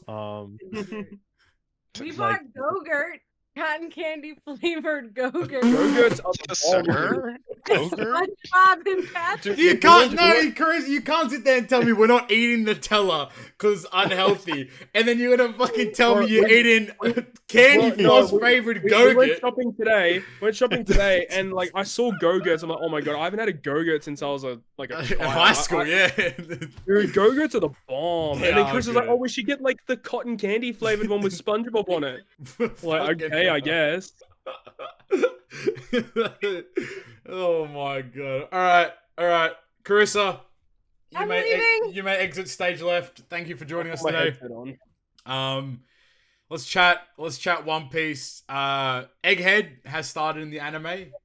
Yes, it has. Very exciting. I think the episode of Law versus Blackbeard is releasing or has released just as we're recording this. No, there's a filler this week, unfortunately. We did see Fem Law though, very slightly. I think they were shown in the Oh damn! In the preamble. Knight was excited. Knight's very excited. He's pogging up. Yes, sir. I lost. I actually did lose. Hey, and Flames made an interesting point here, which I actually think is worth talking about before we get into the manga itself. But like the slight. Not really slight, actually, but the animation change between Wano to Egghead. What's everyone's kind of like vibe? How does everyone feel with a completely different anime style? Not completely different. It's the wrong word, but like I actually don't quite mind unique. it. I like it. I agree. I like it. I think it looks. I think it looks cutesy, but I think it's really good though. I thought the Wano one. I really like the Wano one, but like Wano was like more sharp. Yes. This one's like I don't know how to explain. It's like fluffy. It's very fluffy's the right word. It feels like more pastel cartoony colors. Yeah, I like the pastel. I think fluffy's the correct word, 100%. It's like very bright, but it fits the aesthetic of the arc, which I don't mind. Yeah. I think it's gonna be interesting how that animation style looks. Obviously, going forward, like with what's to come in Egghead anyway. Especially like Riviere style scenes as well from the manga, like how they're gonna animate all of that in that kind of fluffy tone. But like right now, it's great. I think. Yeah. I'm so excited to see what you're animated. How do you guys feel? I mean, obviously, like right now, like I don't know. Have you guys read the latest chapter? I think 1108 was it? Big boy gang 1106. 6. Sorry, 1106. Yeah. What the fuck was that ending? Oda really does look at the theories and says, nah, I'm gonna do something completely different. Bro, why are Dory and Broggy pulling up? We're like, there's no reason for them to be there, but here they are, I suppose. But how do you guys saw... Go. Wait, I'm getting the picture right now. There was a little Easter egg that someone put up for the chapter. I put it in the chat. I thought that was pretty interesting. If you want to take a look at it. 116 Giants and then 1106 on your side. Wow. It's like, these are so crazy. There's no way he planned. No, he does. He does. Also, the zero looks like an egg. Just saying, by the way, if you want to get even more in deep, like if we're being real, he probably like he went back and he was like, oh, let me see what chapter like they were in. Also, it's Broggy's birthday today. Oda loves number punch, bro. It's so like nuts. Like I had like everyone was predicting Blackbeard pirates are pulling up, maybe dragons pulling up, maybe like somebody else. Nah, man, it's fucking Dory and Broggy. Like, why? It's insane. I personally didn't think it was the Blackbeard pirates because if you look at last week's chapter, like the ending panel, the way that the Marines were describing it, it seemed like an ally. Like it didn't seem absolutely. It didn't seem like a villain. So I didn't know why people were saying that, to be honest. I'm just consistently just in shock of like how like. Can we just like a mental round of applause for Kuma's backstory? Like that's pinnacle fiction writing. Like you can't get much better than what he's done there. Like it's genuinely incredible. It's just so well written. I always laugh every week when I see your tweet about the chapter It's the same thing every time. It's always like another banger. Like he doesn't miss. Like I'm yet to read a chapter that's bad. You know what I mean? Like they're always just so good. It's bewildering to me. Like I just like I don't know. I say to guys all the time, but it's like I just don't understand how somebody can be so consistently talented and like just good at what they do to the point where everything they create is just perfection for the most part. The thing about that chapter, not even just the ending, like the overall chapter was crazy. Like there was a bunch of double spreads. We have like the Buster Call stuff. We got Luffy getting back up. You know, Kizaru back on fraud watch. LOL. Kizaru's so bro. Fucking Bonnie. The fact that Bonnie, like, bro, Vegapunk went from being like the most hated guy to like the most liked guy, back to back again. Like Bonnie, yeah, my boy Vegapunk took a shot. He took a whole lot shot from a big dog, dude. That's crazy. That's hey, bro.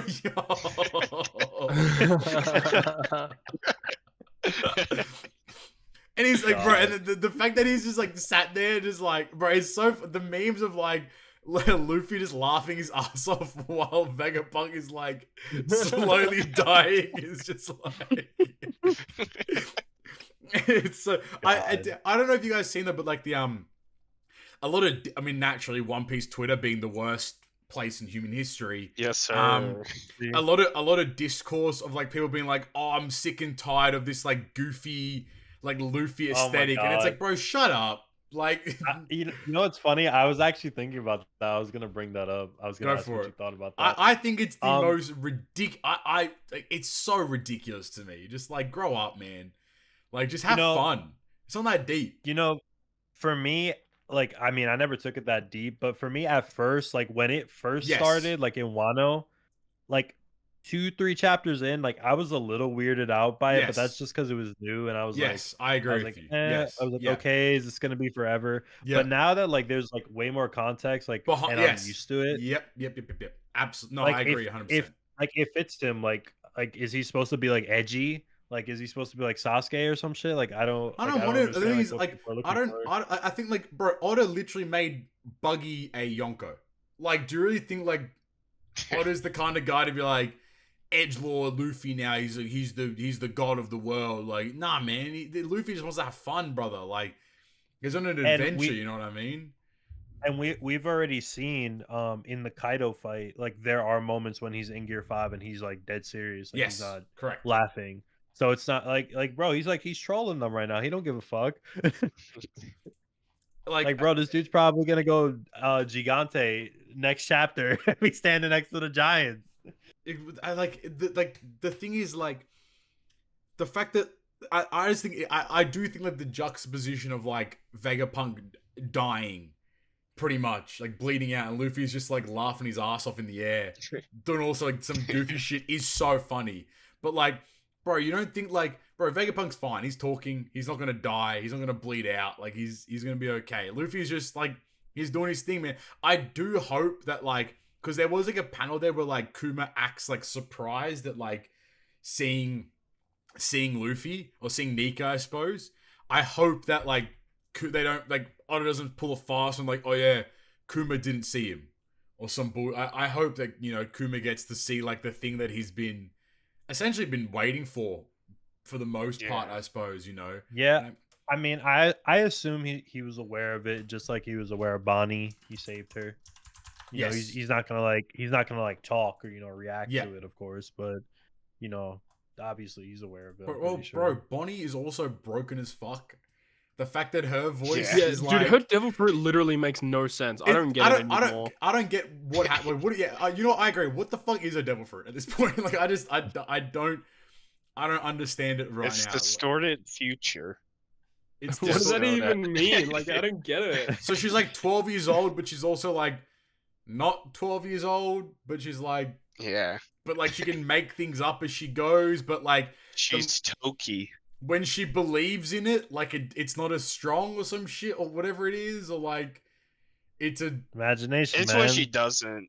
Like Oh, sorry, it's when she like, doesn't runs out of the belief. Yeah. When she runs out of belief, it's weaker. It's like, and simultaneously she can also like, she can now command every pacifista. She has the strongest voice. Yeah, that was clutch by Vegapunk. That's crazy. Like Yeah. Vegapunk actually a whole ass snake, which I respect. But like, like, also mind you, Saturn is also didn't kill him. Like, what? You're a pussy. Like, you're a whole ass bit. Like, how he struck the side that was not the heart. I was like, bro, why would you not just the secret would have consequences? Yeah, man, just kill Vegapunk. What's wrong with just kill him right then and there? Nah, I'm gonna keep him alive. Also, Frankie remains like the unsung hero of the Straw Hats, dude. Dude, I cannot believe he shot him through the chest. That was crazy. Like, Frankie is so dope. I think if Frankie went up against Yonko, did not care, and now he's going up against Gorosei, also doesn't care. He's like, fuck it, we ball, you know? Kizaru taking another shot from Luffy. Yep. Broad watch, man. Also, Sanji kicking the light, but then also getting hit too. Like, it's looking like, Yeah. oh, bro, Sanji, man. Sanji ain't ever going to get his fight with Kizaru. Everyone always, from the very start, had predicted, like, yep, gonna be, Sanji versus Kizaru, Zoro versus Because of Tsuji. that opening. Yeah, well, that opening ruined everything for everyone. And then in reality, Luffy's like, nah, I'm a fraud watch Kizaru again. You know what I mean? What was your guys' thoughts on the Zoro discourse? Oh, it's so funny. I think Seeing people how, are reading so like deep. Lucci, like he's holding off Lucci or whatever, but then like, man. Shout out the biggest One Piece guy, Geo, man. He's the biggest One Piece Twitter guy. He's like talking about like Lucci's holding his own, like Zoro's struggling. No, he's not. Grow up. Zoro's not struggling against Lucci. Bro, where did they send Jinbei to go find him so he doesn't get lost? Zoro's fine. That means Zoro's perfectly fine. If Zoro's struggling against Lucci, that would mean that if you just take that as it is, that like Lucci is stronger than King, and I don't think that's true. That's wrong. I would rate Alba above Lucci. Yes, I agree. I think whoever translate like not the official the TCB Donnies. Yeah, that was probably like some of them Zoro people.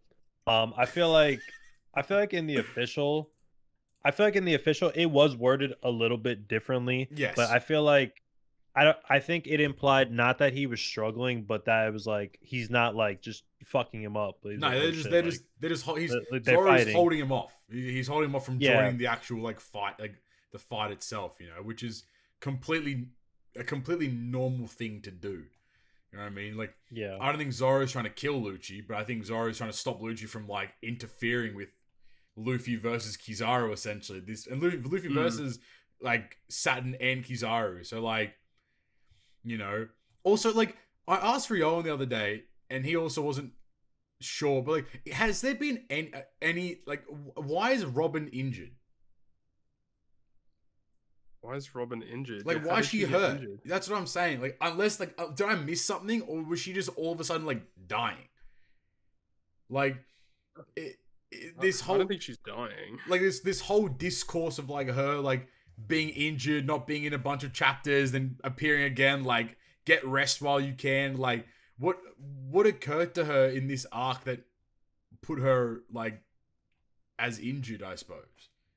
I have no idea. Yeah, that I was very confused. I mean, obviously we'll find out eventually, but like I was very confused as to why she's in the state she's in.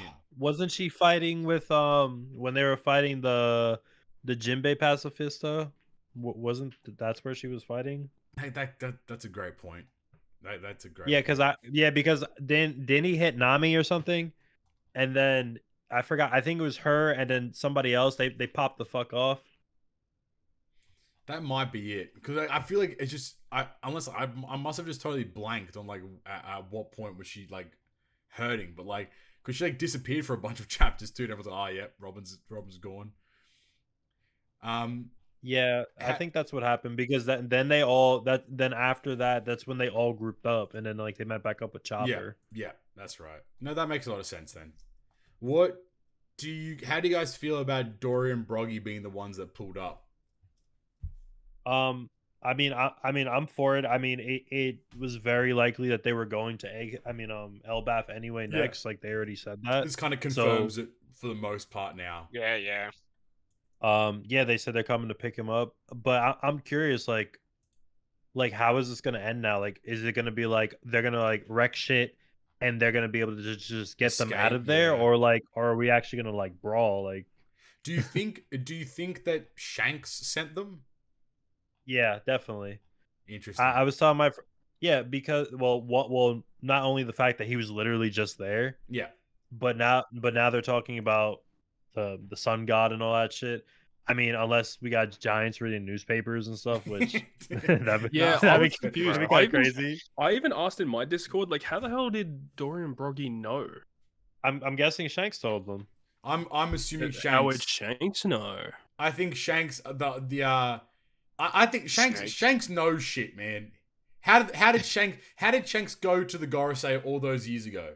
Just nonchalantly walk in the room. Yeah. Obviously, you have the argument of like he's Garling Figureland's son or brother or like whatever it is, so he's royalty, and like maybe there's that line of like theory as well. But like, I feel like Shanks just knows shit.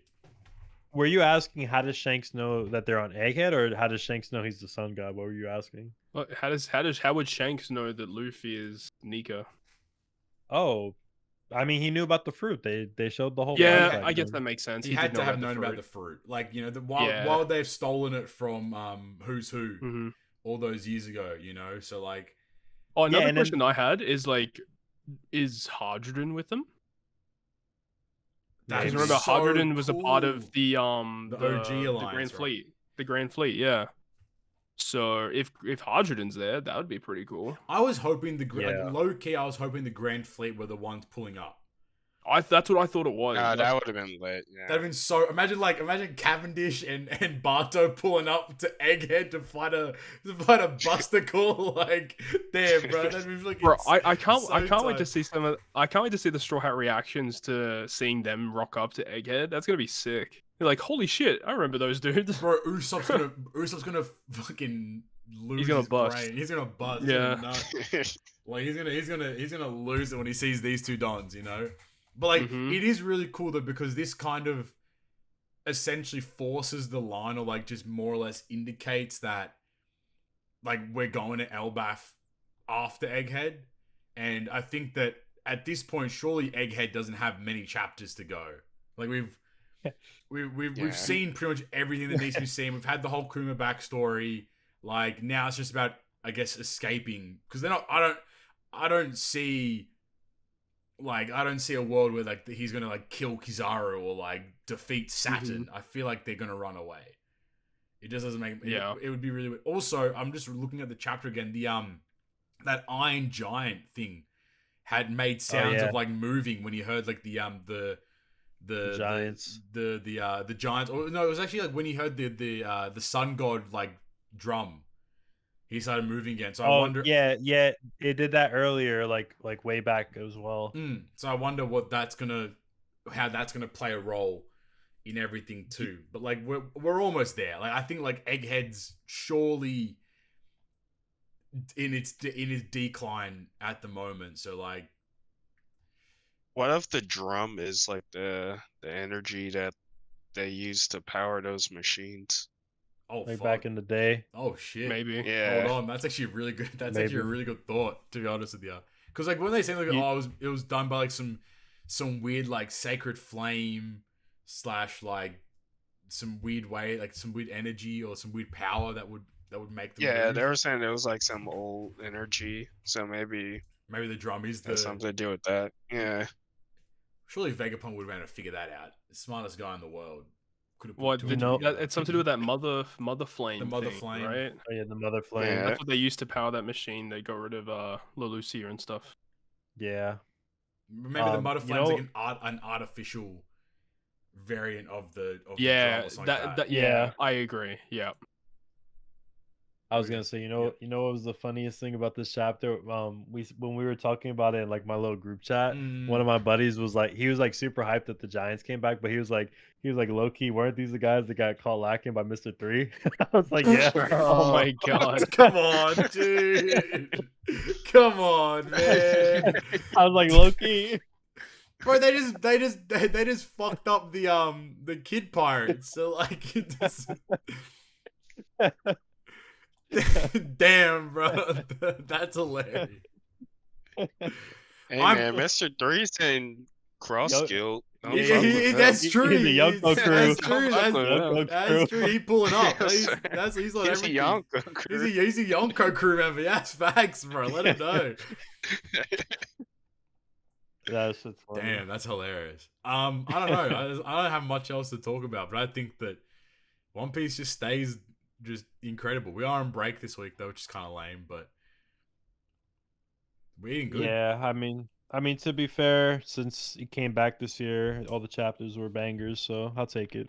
Otto once again, man, in his bag. Otto stays in pocket at all times.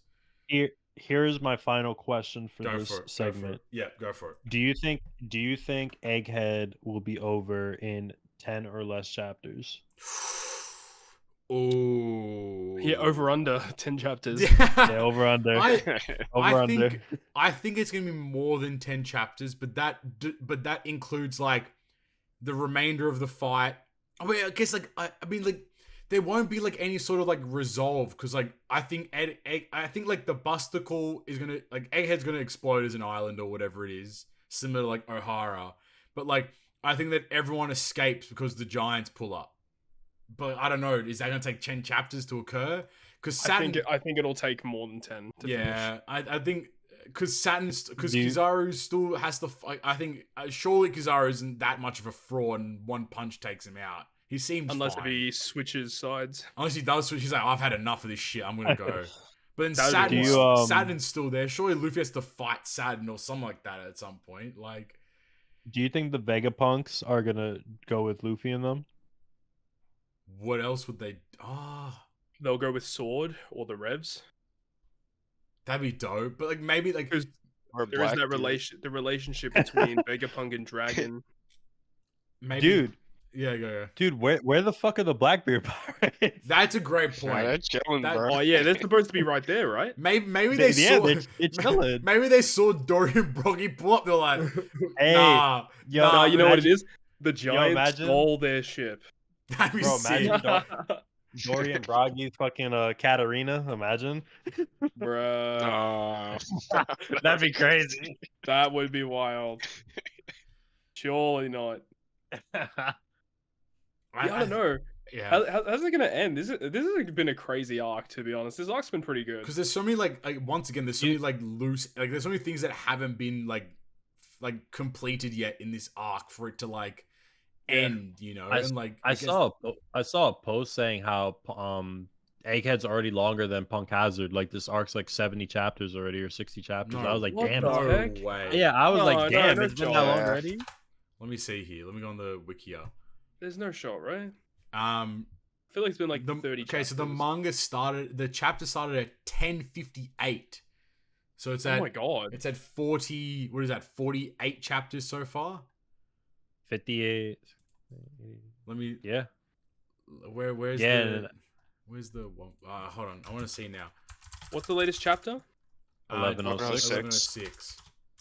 So we're at 48 chapters. Check so, out Punk Hazard is. What is it? Where's Punk Hazard here? Punk Hazard. Why is this so... Punk Hazard was 45 chapters long. Oh my god. Punk Hazard was from... Punk Hazard started at 654 and ended 699. Yeah. So it's already long arc. It's already longer than Punk Hazard. Or it's about to be. No, it's longer. It's longer. Sorry, yeah. It is, yeah. That's damn. Insane. Damn. Okay, fair enough. Go off. Egghead is 10:58 start so far. Yeah. Wow. Okay. To be fair though, in Egghead there was, I'm not gonna say like flashbacks, but there was the big flashback, and then they also had like parts where they were jumping around in different places. So like if you just count actual Egghead, like no, but in general, yes. Because I guess technically you could argue like, some of the Egghead chapters could be considered the Riviere like stuff as well, if you wanted to get pedantic. But I mean, I guess at the end of the day, they all kind of led up to the same thing regardless. So like, I mean, it's crazy because a bunch of Egghead is just Kuma's flashback. Like it is also that too, you know.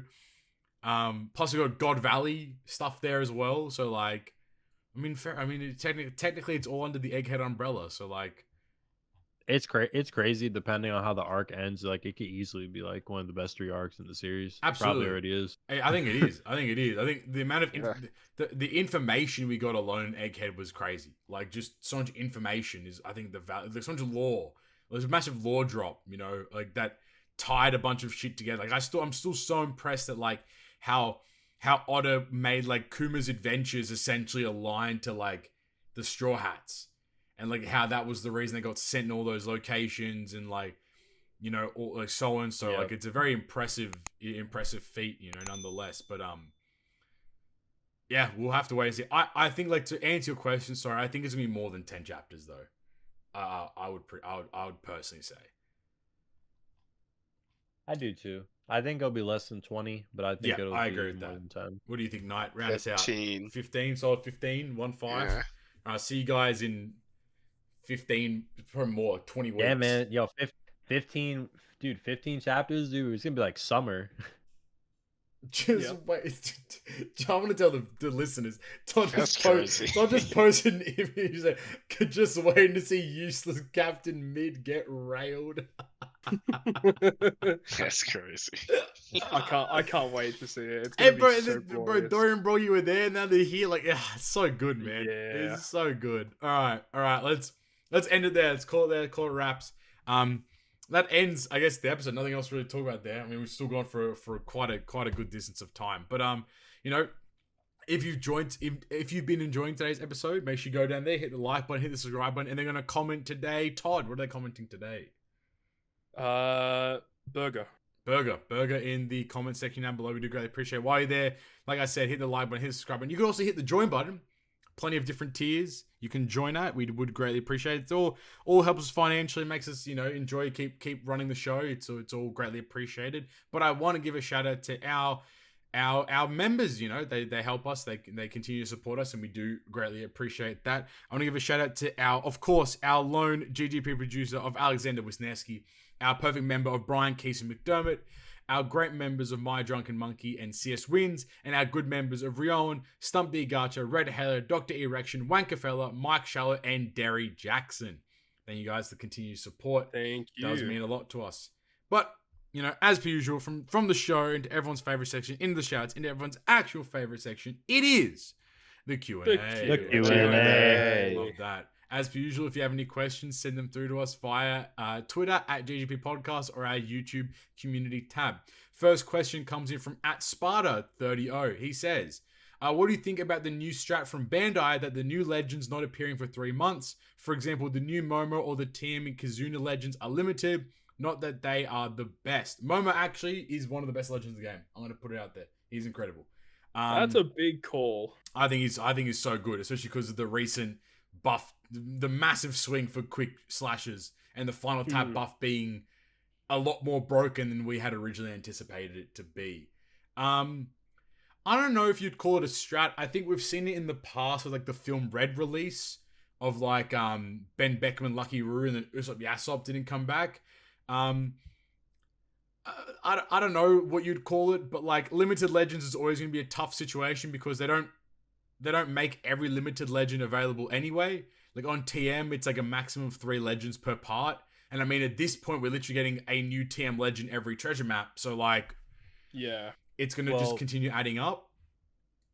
Well, legends being limited, if that's going to be a thing moving forward, makes banners more valuable to pull on now. Correct. You know, and especially because like if you make the argument of like Momo and Hiyori who haven't appeared for since their banner. So haven't appeared as a rate boosted legend since their banner, because they appear on part 1 of big celebration banners anyway. Like, they're considered an end of month legend, so they are available on tickets anyway. Take it with a grain of salt, I suppose. I've seen people. I think Knight messaged me like the other day, and he pulled Hiyori off a ticket. So like, it definitely is possible to do it. I think that Bandai naturally has a strategy of a slow rolling previous legends on parts, and like, I mean, the best case of this was that there was a stretch where the Superclass Doflamingo, Superclass Katakuri appeared on every single banner for like a year. Oh my god, yeah. You know what I mean? So like, I think that like, I don't think it's a strat per se, but like, it does suck for a lot of people who like, I guess a lot of people at this point in time are skipping end of month banners. And I think it's a pretty justifiable thing to do, because the end of month banners aren't that appealing anyway, when there's a lot of big celebrations that happen in Treasure Cruise regardless. So like, I mean, they're, at the end of the day, I don't think it's too much to sweat for end of month legends because they're available on tickets. But I do understand with Team and Kizuna legends, but at the same time, like, they're always going to be there. Like, they're always going to be like, you know, you can pull them at some point. They're not like, I can't recall the last TM legend that was utterly broken, nor can I recall the last Kizuna legend that was utterly broken as well. So like, I mean, it's not the end all be all, right? You just kind of take it as it goes. That's kind of my 2 cents. I don't know, Todd, if you have anything else to say. I mean, about like, I guess it kind of depends. I mean, yeah, like, they're not the best, I guess, but yeah, characters not appearing for a long period of time, I guess it is kind of shit. Yeah. It was kind of lucky this time around, I guess, in a way, with like Momo and Hiyori, because they were on like part 1 of the New Year's banner. Yeah. So a handful of people were able to get lucky enough and pull them there, but you know, sometimes it can take quite a long time for them to reappear. Like, like the Sai Uta that came out, like she took quite a while for her to be out on another banner. I think the rollover period of when the legend becomes available on tickets is kind of like that breaking point of like, it is when the legend becomes available on tickets, they're most likely going to become more available on banners. That's my headcanon of how it works. Like, but if the legend isn't available on tickets, they're not going to start pushing that character out on banners, because they want to at least have that exclusivity of like, oh, you should have pulled it when you had the chance, like type beat. But again, you know, things will always become available. It's just about like planning when you decide to pull, I suppose. Like, you just be very, very privy to that. So I guess, you know, planning around it. All right, next question from Divine Fox 9 says, hope you guys are well. What is your most prized possession? Oh, I couldn't even tell you. I don't even know. Do I have a most prized? He just wants to know so he can snatch it. That's what I'm saying. He's a sneaky guy. What do you guys think, though? Do you have a most prized possession? It's a really hard question.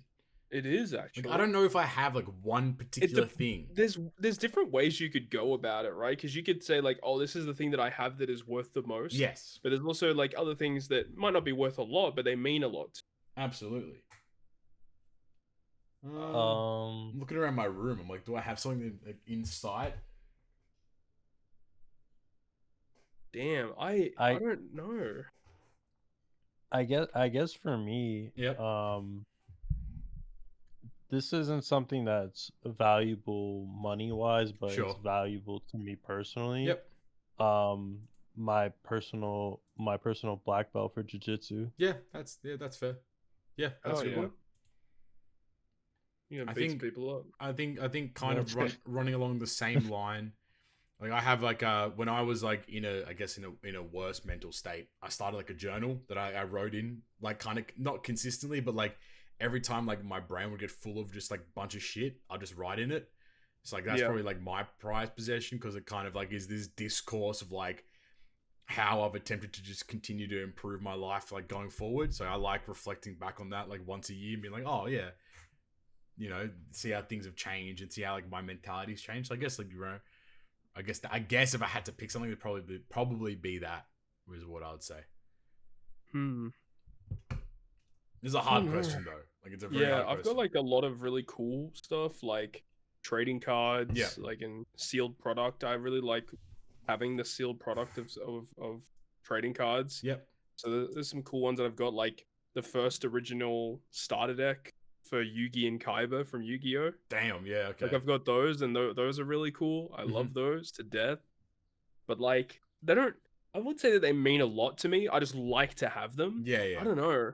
I can't even think of like something that I have that I'm like, this is like my favorite thing in the world. I don't think I have something like that. You know, I don't know. That's tough. That's a tough one. Knight, do you have anything? Anything come to mind?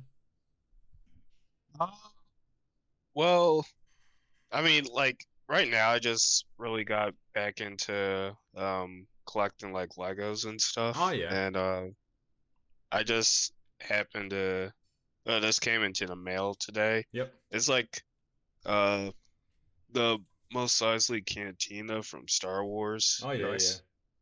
Yeah. And it's something 3,000 pieces. Holy shit. Yeah. Damn. That's dope. Yeah, That's sick as hell. Yeah, I guess I would say that right now. It's not my white whale, but it's something that I've wanted for a while, and finally able to get my hands on it before it retires this year. So okay. No, okay, here's a Karissa. Karissa, what is your most prized possession that you have? Because I can't even think of one for this. Anime. Anything, like something that either means a lot to you or is worth a lot of money that you really like. That like means something, you know? Okay, well, one, I have my mom's engagement, which I've lost, but it is here. Oh my god! Damn!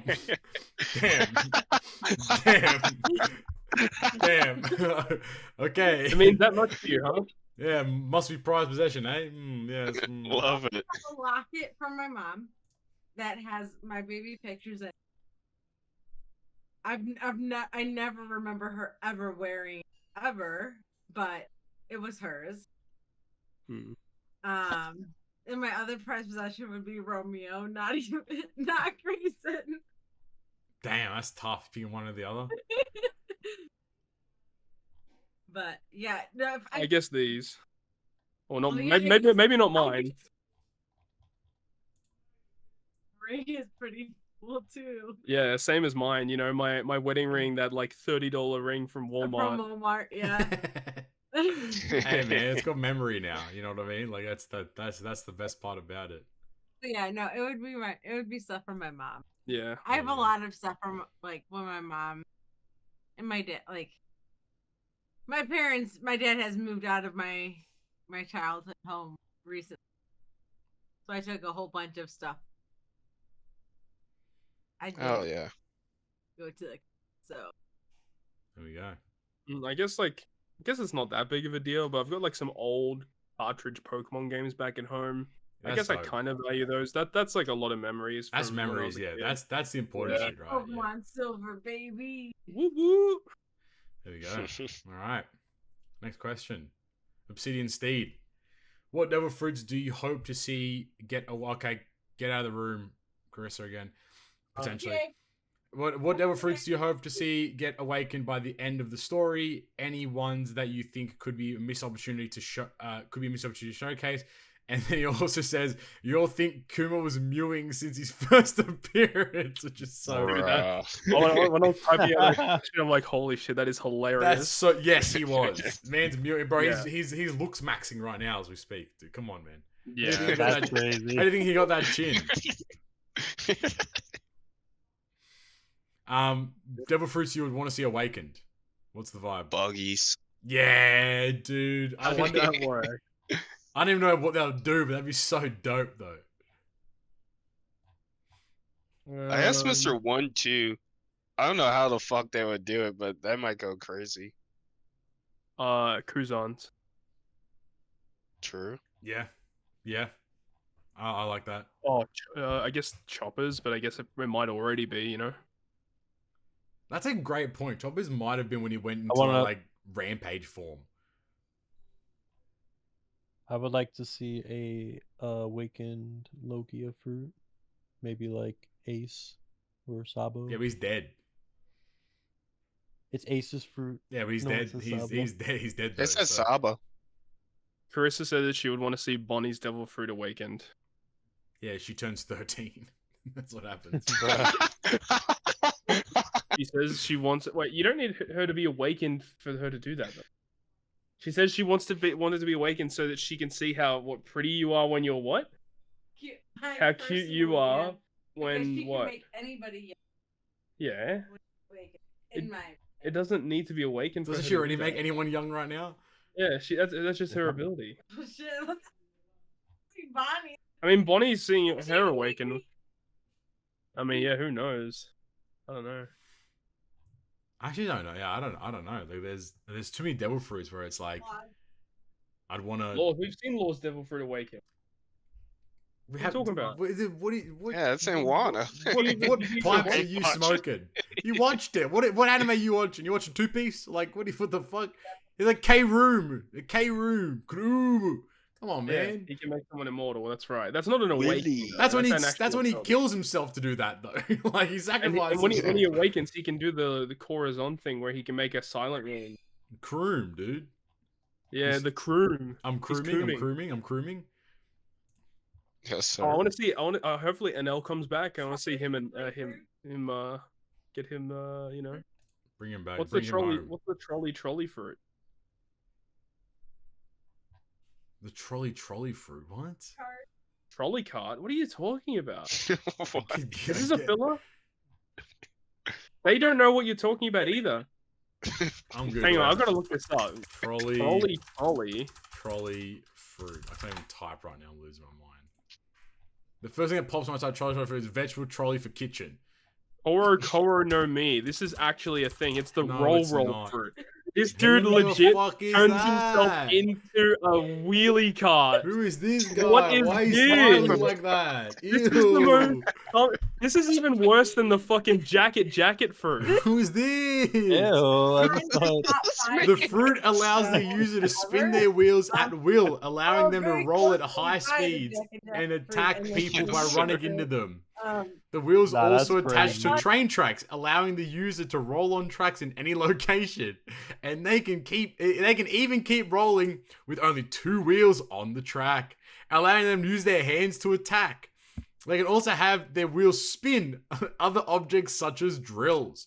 Due to the high speed the user can roll at, it is very difficult for them to stop, so they are punished if they miss a high-speed attack. The inability to easily brake also prevents them. What the fuck is...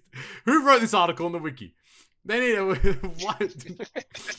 Oh, yeah, this was a filler episode. This is non-canon! It doesn't exist! I think this is a promotion for one of the movies. It says Luffy and Bato's Great Adventure. I feel like this is definitely a movie. It's fucking dumb. Episode 747, Ryoiin activates the Korokoro no Mi. Episode 748, he reveals that he ate the fruit. Wow. That'd be pretty. An underground maze, Luffy versus the railcar human. It's one of the worst things. This ruined my day. I don't ever want to. Next question, man. Next question from Alex. Alexander Wisniewski. He asked, do you feel that streaming on platforms like Twitch and YouTube as a viable way to make a living off of like it has in the past? It depends on what you're doing. It also depends on how successful you are as well. I mean, like, the answer to that is just straight up, like, yes, you can. It just depends on what you are doing, and yeah, it depends on the successfulness of it. Yeah, 100%. Yeah. Compared to the past, I feel like it's a lot better. I guess maybe the question is like, how easy is it to do? It's not an easy thing. A lot of the time, it can be just luck. Honestly, it is. I think it seems like it's very much luck and consistency are the 2 driving factors behind. Like, if you're consistent, luck will eventually strike, right? Like, you know, so like if you're consistently streaming, like eventually you'll get 1 to 2, then 2 to 4, then 4 to, like, it's just about like how consistently you can keep pursuing that. And I think that's I think that ends up becoming the hardest part for a lot of people, is that they look at the mountain to climb and because you're always comparing yourself to like the XQCs or the Ludwigs or the, you know, that new guy Jenksy or whatever his name is, who like had My goat, Jinxie. had a crazy ass month or whatever it is, like, or he's now like the GOAT. Like, if you're comparing yourself to that, it's like that's not fair on you as like a person, right? Like, because you're not gonna get 80,000 people watching you. You're gonna start at 1, and it's or 0 probably for that matter, and you're gonna go from there. So like, it's just consistency is actually the hardest part of making a viable living off YouTube and Twitch. All right, next question. At Red Halo Gaming. Question 1. Choose one to erase from existence. Harry Potter movies, Lord of the Ring movies, or the Marvel Cinematic Universe? Marvel. Get that garbage out of here. Get that shit out of here. I mean, in terms of cultural significance, I think Marvel probably needs to go. I get rid of Lord of the Rings. Fuck it. I'm different. Hold that. Yikes. Nah, that's crazy. Hold that. Yeah, that's Hold crazy. that, you know why I get rid of it? Because I get rid of you. That's crazy from you, by the way. I'll get rid of you faster than me. It's just because our friend group bonded, ironically, bonded quite heavily off the MCU. Because we would go and watch every single movie in this. And that was like the first time that our friend group, like the big friend group, not like the small one, but like all 20 of us would all pull up to the same place and like link up. Infinity War and Endgame were a bunch of fun to go. Like we would go watch every single MCU movie like as it was, right? Like, you know, and every single one came. Now we don't do it anymore because now it's shit.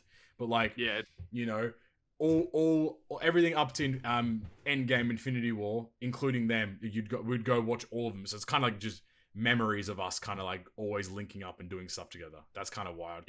I would have said Harry Potter if Marvel hasn't been like extremely suspect for like the past 8 years. Marvel's been on fraud watch for post Endgame Infinity War. It's always been consistently consistent with how great they are.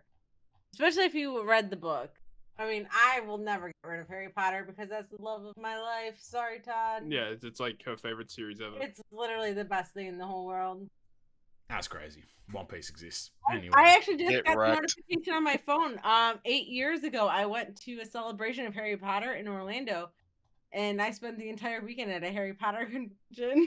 Okay, old ass. Damn. Right.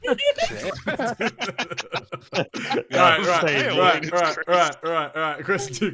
And again, we did just spend a weekend playing cards.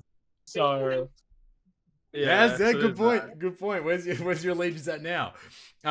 Next question. What are each of your top 5 strongest living One Piece characters?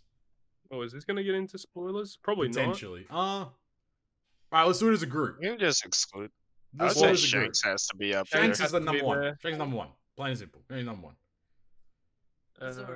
No. Luffy has. I mean, like, if we're gonna be sincere with ourselves here, Luffy probably has to be there. He's living. Could be up there.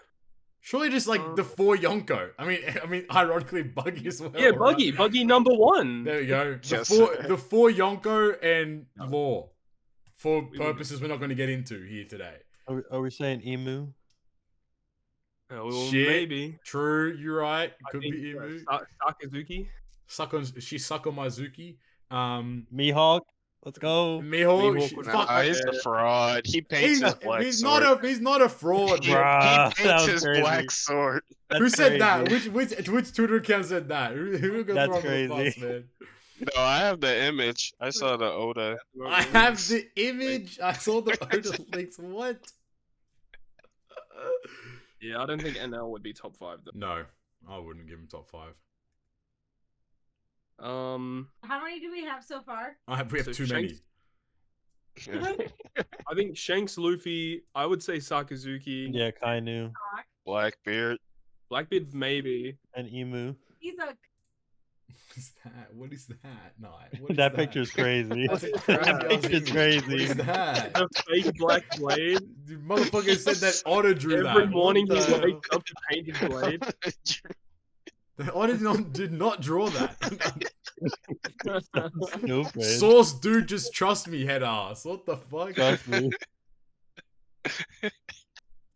Who else is top 5 strong? What about Dragon? Is he in there?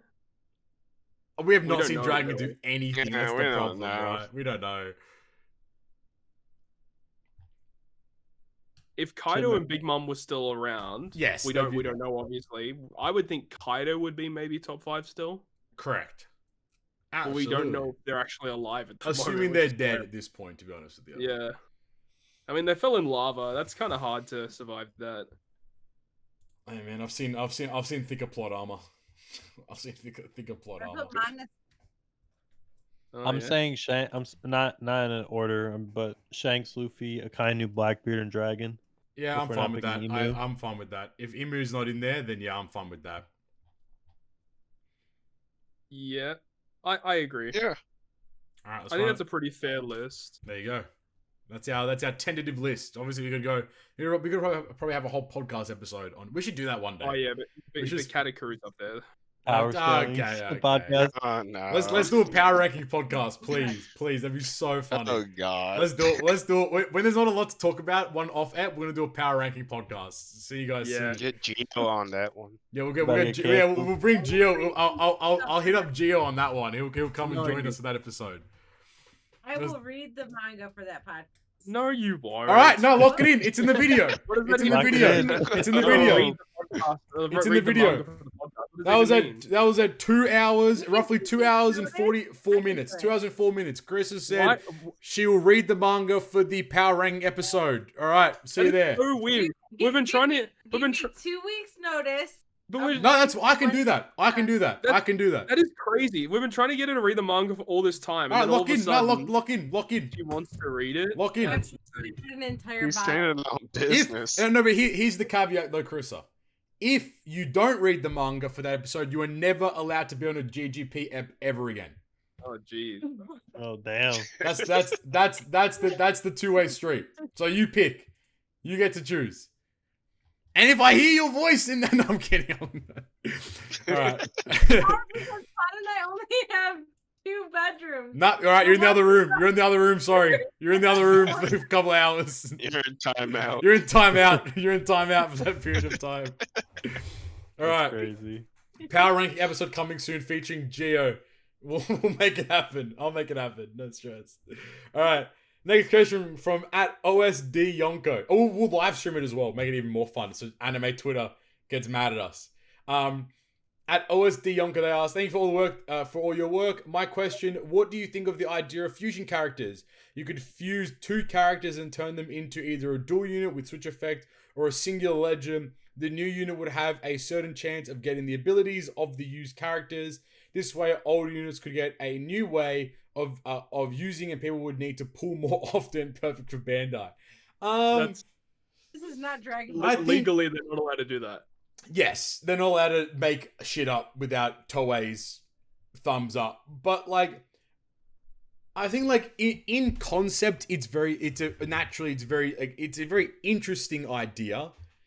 But I think that would just completely destroy that would create an even greater luck / chance game of like, if I'm fusing like Rush Sanji and Tandem Zoro to create a Zoro Sanji, and then you somehow were able to get both of their abilities in one or something like that, like that would get. It doesn't make sense. No, I think go back to the drawing board on that one. I think that's not rethink it. I think if there was a way of like, if you like maybe a different upgrading system where like, if you fed 5 Zoro characters to a Zoro, he might upgrade his abilities. Maybe that's a different kind of way of looking at fusion per se. So you have to feed Zoros into a Zoro to get a better Zoro. Yeah, okay. But like, yeah, fusing 2 legends and having a chance of getting abilities would be so toxic for the game. So toxic. Imagine Todd released a video. Hey guys, so I fused my Zoro and Sanji together, got the perfect combination. So we're going to want to use this character. It's done. It's a wrap. That's acceptable. He's getting cancelled. You're getting cancelled. So, all right. Second to last question from Wankafella. Pause. Hey guys, I was driving my kid in the car yesterday and Hotel California by the Eagles came on. My kid immediately reacted and had to listen to it. I guess singing that song to him as a lullaby when he was a baby really stuck to him. For you guys, is there a particular song that comes on and it is a must listen for you, and what is it? I guess we'll start there. Is there a song that comes on for you guys that when it hits you have to listen, you must listen to it? I mean, there's a lot of good bangers. Also, I just want to say, Atsu's trending on Twitter right now. I just checked Twitter.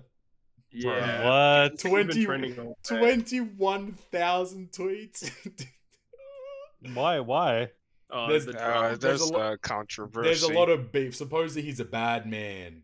I don't know. I'm not looking into it. Genji community, am I right, guys? Hey yo, let's go. Is there a song that you guys basically can't skip? I guess is kind of where the question boils down to. One song. One song? You can only pick one. What's everyone's one song?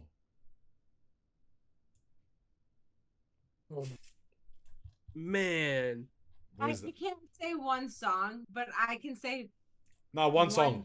No, it's one song. It's one song. My song. Genre. It's my anything song. that my mom would listen. I won't. Okay, my song is my song is "Fiends Are Knocking" by Hobson. That's a good I've never song. heard of that. My song is "Going Off" by Lil Skies. Heard that either. Knight, what you got? I didn't take you for a Little Skies guy. I like Lil Skies. Not new shit. Old shit though. Old head is sick. The 1975 is awesome. Not the 1970s. You're so generic Predictable. white woman. It's crazy. He is. I've dated so many women that fall under the exact Taylor Swift, No, 1975, Hamilton. Do you like Hamilton? I actually never got to see him. All right, when you It go was see my- Hamilton, you like it. You're gonna fit even more under the umbrella. I know you like it. I probably would. I've always been a theater buff. Yeah, I've all right. seen a You're gonna lot. like Hamilton. So you're Seen a lot. still You the probably same. would like it then. You're gonna That's why love our it. first date was Phantom of the Opera. Okay, well, Todd, when Hamilton replays, go watch that. It's gonna be very fun for you. Do I have to? Yes. But, like, It's on Disney Plus. It's on Disney. Just watch it. There you go. No, how do you know? Hold on, run it back real quick. Hey yo. I saw the Disney Plus one. I didn't see the one in theaters. I mean, at the show. I respect it. All right, what's your song, Yeah. Matt? What's your song? I'd say Amari's Call by Dr. Matt. I don't know. It feels so I literally don't know any of these Dr. songs. Matt. Todd, what's your song? Todd, what's your song? I don't know. I can't think. One that comes to straight away. Like if I hear it, I have to listen to it. It'd be like, I don't know, maybe like a Green Day song, like Okay, yeah. Boulevard of Broken Dreams or American Idiot. I love Yeah, those yeah. songs. Like Yeah. that's the first one that came to mind. Or like Foo Fighters, like some of the You Foo love Fighters Foo tracks. Yeah. Oh, something that this reminded me of, like, not that it relates at all, but like, do you guys see like the UMG music takedown of TikTok? Like how that's all, the whole debacle that's going on there. Dude, there's so many videos that are in my liked, and like they just all changed the Gone. music now. All gone. I'm like, pretty what the much. fuck? It's crazy. Like they really came for like TikTok it won't die, but it's like it's gonna get a massive hit if people can't that use because- music. Is that because like there's like they like reverb all the songs? Is that why? I don't know, Does but that happen? it's just I like don't know the reasoning. they probably will, but like UMG, like what is it, Universal Music Group or whatever they're called, like the big Yeah. conglomerate, basically just went for TikTok and was like, all right, where's our money?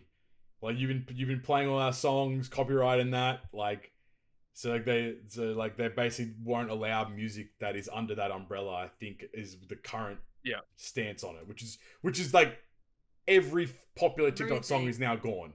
Like, pretty much everything's disappeared now, which is baffling to me, which is very funny as well. Hold that. All right. Here on the OPTC side of things, with how many buffs the game has had that's potentially increased damage output over the past year or two, what other buff could you see the developers implementing? Perhaps conditional orb boosts. Shut up. No. We're already getting fucking. I mean, we'll talk about it the next episode. Did we talk about Lilith in the last Treasure Cruise? No, we didn't. I don't think. No, we didn't. No. No. Well, we're getting stackable buffs, which is fucked, by the way, and it completely broke. That's going to change the entire meta of everything. Like stackable buffs is just like you can have a 3x attack boost and then turn it into a stackable buff which makes it a 2x attack boost, then add another attack boost and make it a 3x attack. So you have basically a 6x attack boost pretty much, which is just like bewildering. But that's the thing as well, is it doesn't matter how many new buffs they create, because they'll always just create new gimmicks that kind of like force you to use these new things. Like, always artificial difficulty. Stuff. Artificial difficulty is what the game loves to do either way. So, conditional ore boosts, I hope we don't get that. That sounds toxic as all hell. But, I mean, at this point, they'll think of something. They'll think of a new way. I don't mind if they like make new mechanics that are like centered around a character's kit, like how they do like with Sugar, for example. How they like, made the toy soldier. If they do like unique stuff like that for characters, I'm down for that. Absolutely right. I could not agree. I hope that like, eventually like, imagine if there was like a with all the Vegapunks, and it creates like some Big Donnie or some shit, I don't know, some cool shit. Like have some unique stylings for all those units. Like more thematic stuff, I think, is what Treasure Cruise needs, opposed to more buffs, like more specific, like another orb boost, another attack boost type beat. P.S. If you haven't listened to Hotel California before, I highly recommend it, bruh. Come on, man. Who do you think we are? Hopefully everyone's listened to it here. All right. Last question. Cswins 8214, Cody in Canada. Hey fellas, as always, thanks for the work that you do. Looking forward to the chatter about the latest One Piece chapters. The main question I have for y'all, I'm going to be investing in a used gaming console, but unsure if I should do a PS5 or the latest Xbox. I've been an Xbox guy for like 10ish years, don't play much these days, but still want to try out Elden Ring and some other console titles, and wondering if it's time to switch over. Any input is appreciated.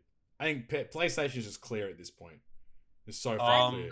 I'm diehard Xbox. Yeah, but Game Pass is a thing, which you can play on PC. Yeah, but he says he doesn't want to play it on PC. Yeah, but I feel like the exclusives on PlayStation are better. Fuck Flame, what do you think? Yeah, I would definitely recommend getting a PlayStation. I think PlayStation's clear. I think PlayStation's so clear at this point. Yeah, because like in terms of exclusives, you have 0 on Xbox right now. Yeah, it's good. And then also Toddy's right. Like Game Pass is just available on PC as well, so it's like you can kind of get the Xbox stuff on your PC if you have one that can run that kind of stuff. But I think PlayStation is just play Ori on PlayStation. You can play it on Steam though. Isn't Ori on Steam? Is it? I don't know. Ori on Steam? Ori in the Blind Forest is on Steam. Yeah, Ori in the Will of the Wisp. There it is right there. Yeah, it's right there. They're on Steam. $13 right now on Steam. On special. 67% off. Dude, you should buy this. Why? I don't want to play it. You've never played it before. No, but I know you love it. But like, get a PlayStation and we'll send you a Steam Deck. Yeah, we'll sit there. GGP Steam Deck. From all the money we're making on the GGP podcast. Yeah, man, a whole $13 a month. We're getting there though. Yeah, I think it's the best part. Life's been super hectic these days, so the purchase is a long ways off, but just trying to get some input from your baby boy is going to be 8 months on Saturday, which is crazy to me. That's fucked. That's so fucked. Much love as always, guys. Hope you all and your family's doing great. Your boy Cody in Canada. Thank you, Cody. We do greatly appreciate it. As per usual. Code stuff. Big peanut butter man. Yeah, I was gonna say peanut butter burger boys. For life, man. That's it. GGP done. Another ep. Next episode we'll be jumping back to Treasure Cruise. And then after that, we'll have to discuss, but I will be in Japan for episode Land of the Rising Sun 110. Yatta desune sugoi. So we might take an episode off. We're still trying to suss it out amongst the gang, amongst the mandem. Then I've also just found out that I'm also away another weekend of GGP at a wedding for the entire weekend. So we'll have to discuss that as well. But we'll see how things go. GGP at the wedding? Dude, I'm low key down. I'll stay in the resort on the cabana, with the palm trees, with the beach chair out, sipping a mimosa at 6 a.m. fucking recording GGP. Oh, send it. I don't know. Save the date for September as well. Save the date for September. We're going to be in the United States for Todd's wedding, potentially. Who knows? Fucking hell. Everything's going crazy at this point. So We'll do an IRL podcast. We'll do Oh, dude, that'd be insane. That'd be crazy. Let's go. Well, I should have a final date this upcoming week. Only Karissa though. Todd doesn't make the date. Todd's not allowed to decide that. Oh God, no. That's crazy. Oh God, knows crazy. Along for the ride. He doesn't. Damn, that's tough. That's tough. That's tough. Hold that. But that's it. We'll be back. As usual, if you enjoyed today's episode, make sure you go down there, hit the like button, hit the subscribe button, comment burger if you made it to this far in the episode as well, and also comment what you enjoyed from today's episode too, and any thoughts about anything of the sort. You can also hit the join button, helps us out financially. We do greatly appreciate it. You want to continue down in the description, you can find our Linktree link, lanktr.ee/perfect. All of our socials, Twitter at GGP Podcast. You can find us on anchor.fm/perfect. It's also on Spotify, Apple Podcasts, Google Podcasts, just to name a few. You can find all of our socials. Make sure you go hit us up. Flamvius, Nightmare JP, Toski, and myself, Captain Papi. YouTube, Twitter, Twitch, I don't know, Friendster, MySpace, Bebo, HentaHaven.net. You can find all of our social platforms. You know, you can... OF. OF, yeah. I mean, if you look at onlyfans.com/Captain Papi, you might find some content there too. Hey, yo. But that's it. I finally found this video ad. You guys, I can't believe you watched that video. #ad. But yeah, that's it. That's it from us for today's episode. We'll catch you guys next time. As per usual, I've been Captain Papi, Flame Knight, and Todd. See you guys next episode. Talk to you guys next time. Peace. Bye. Bye.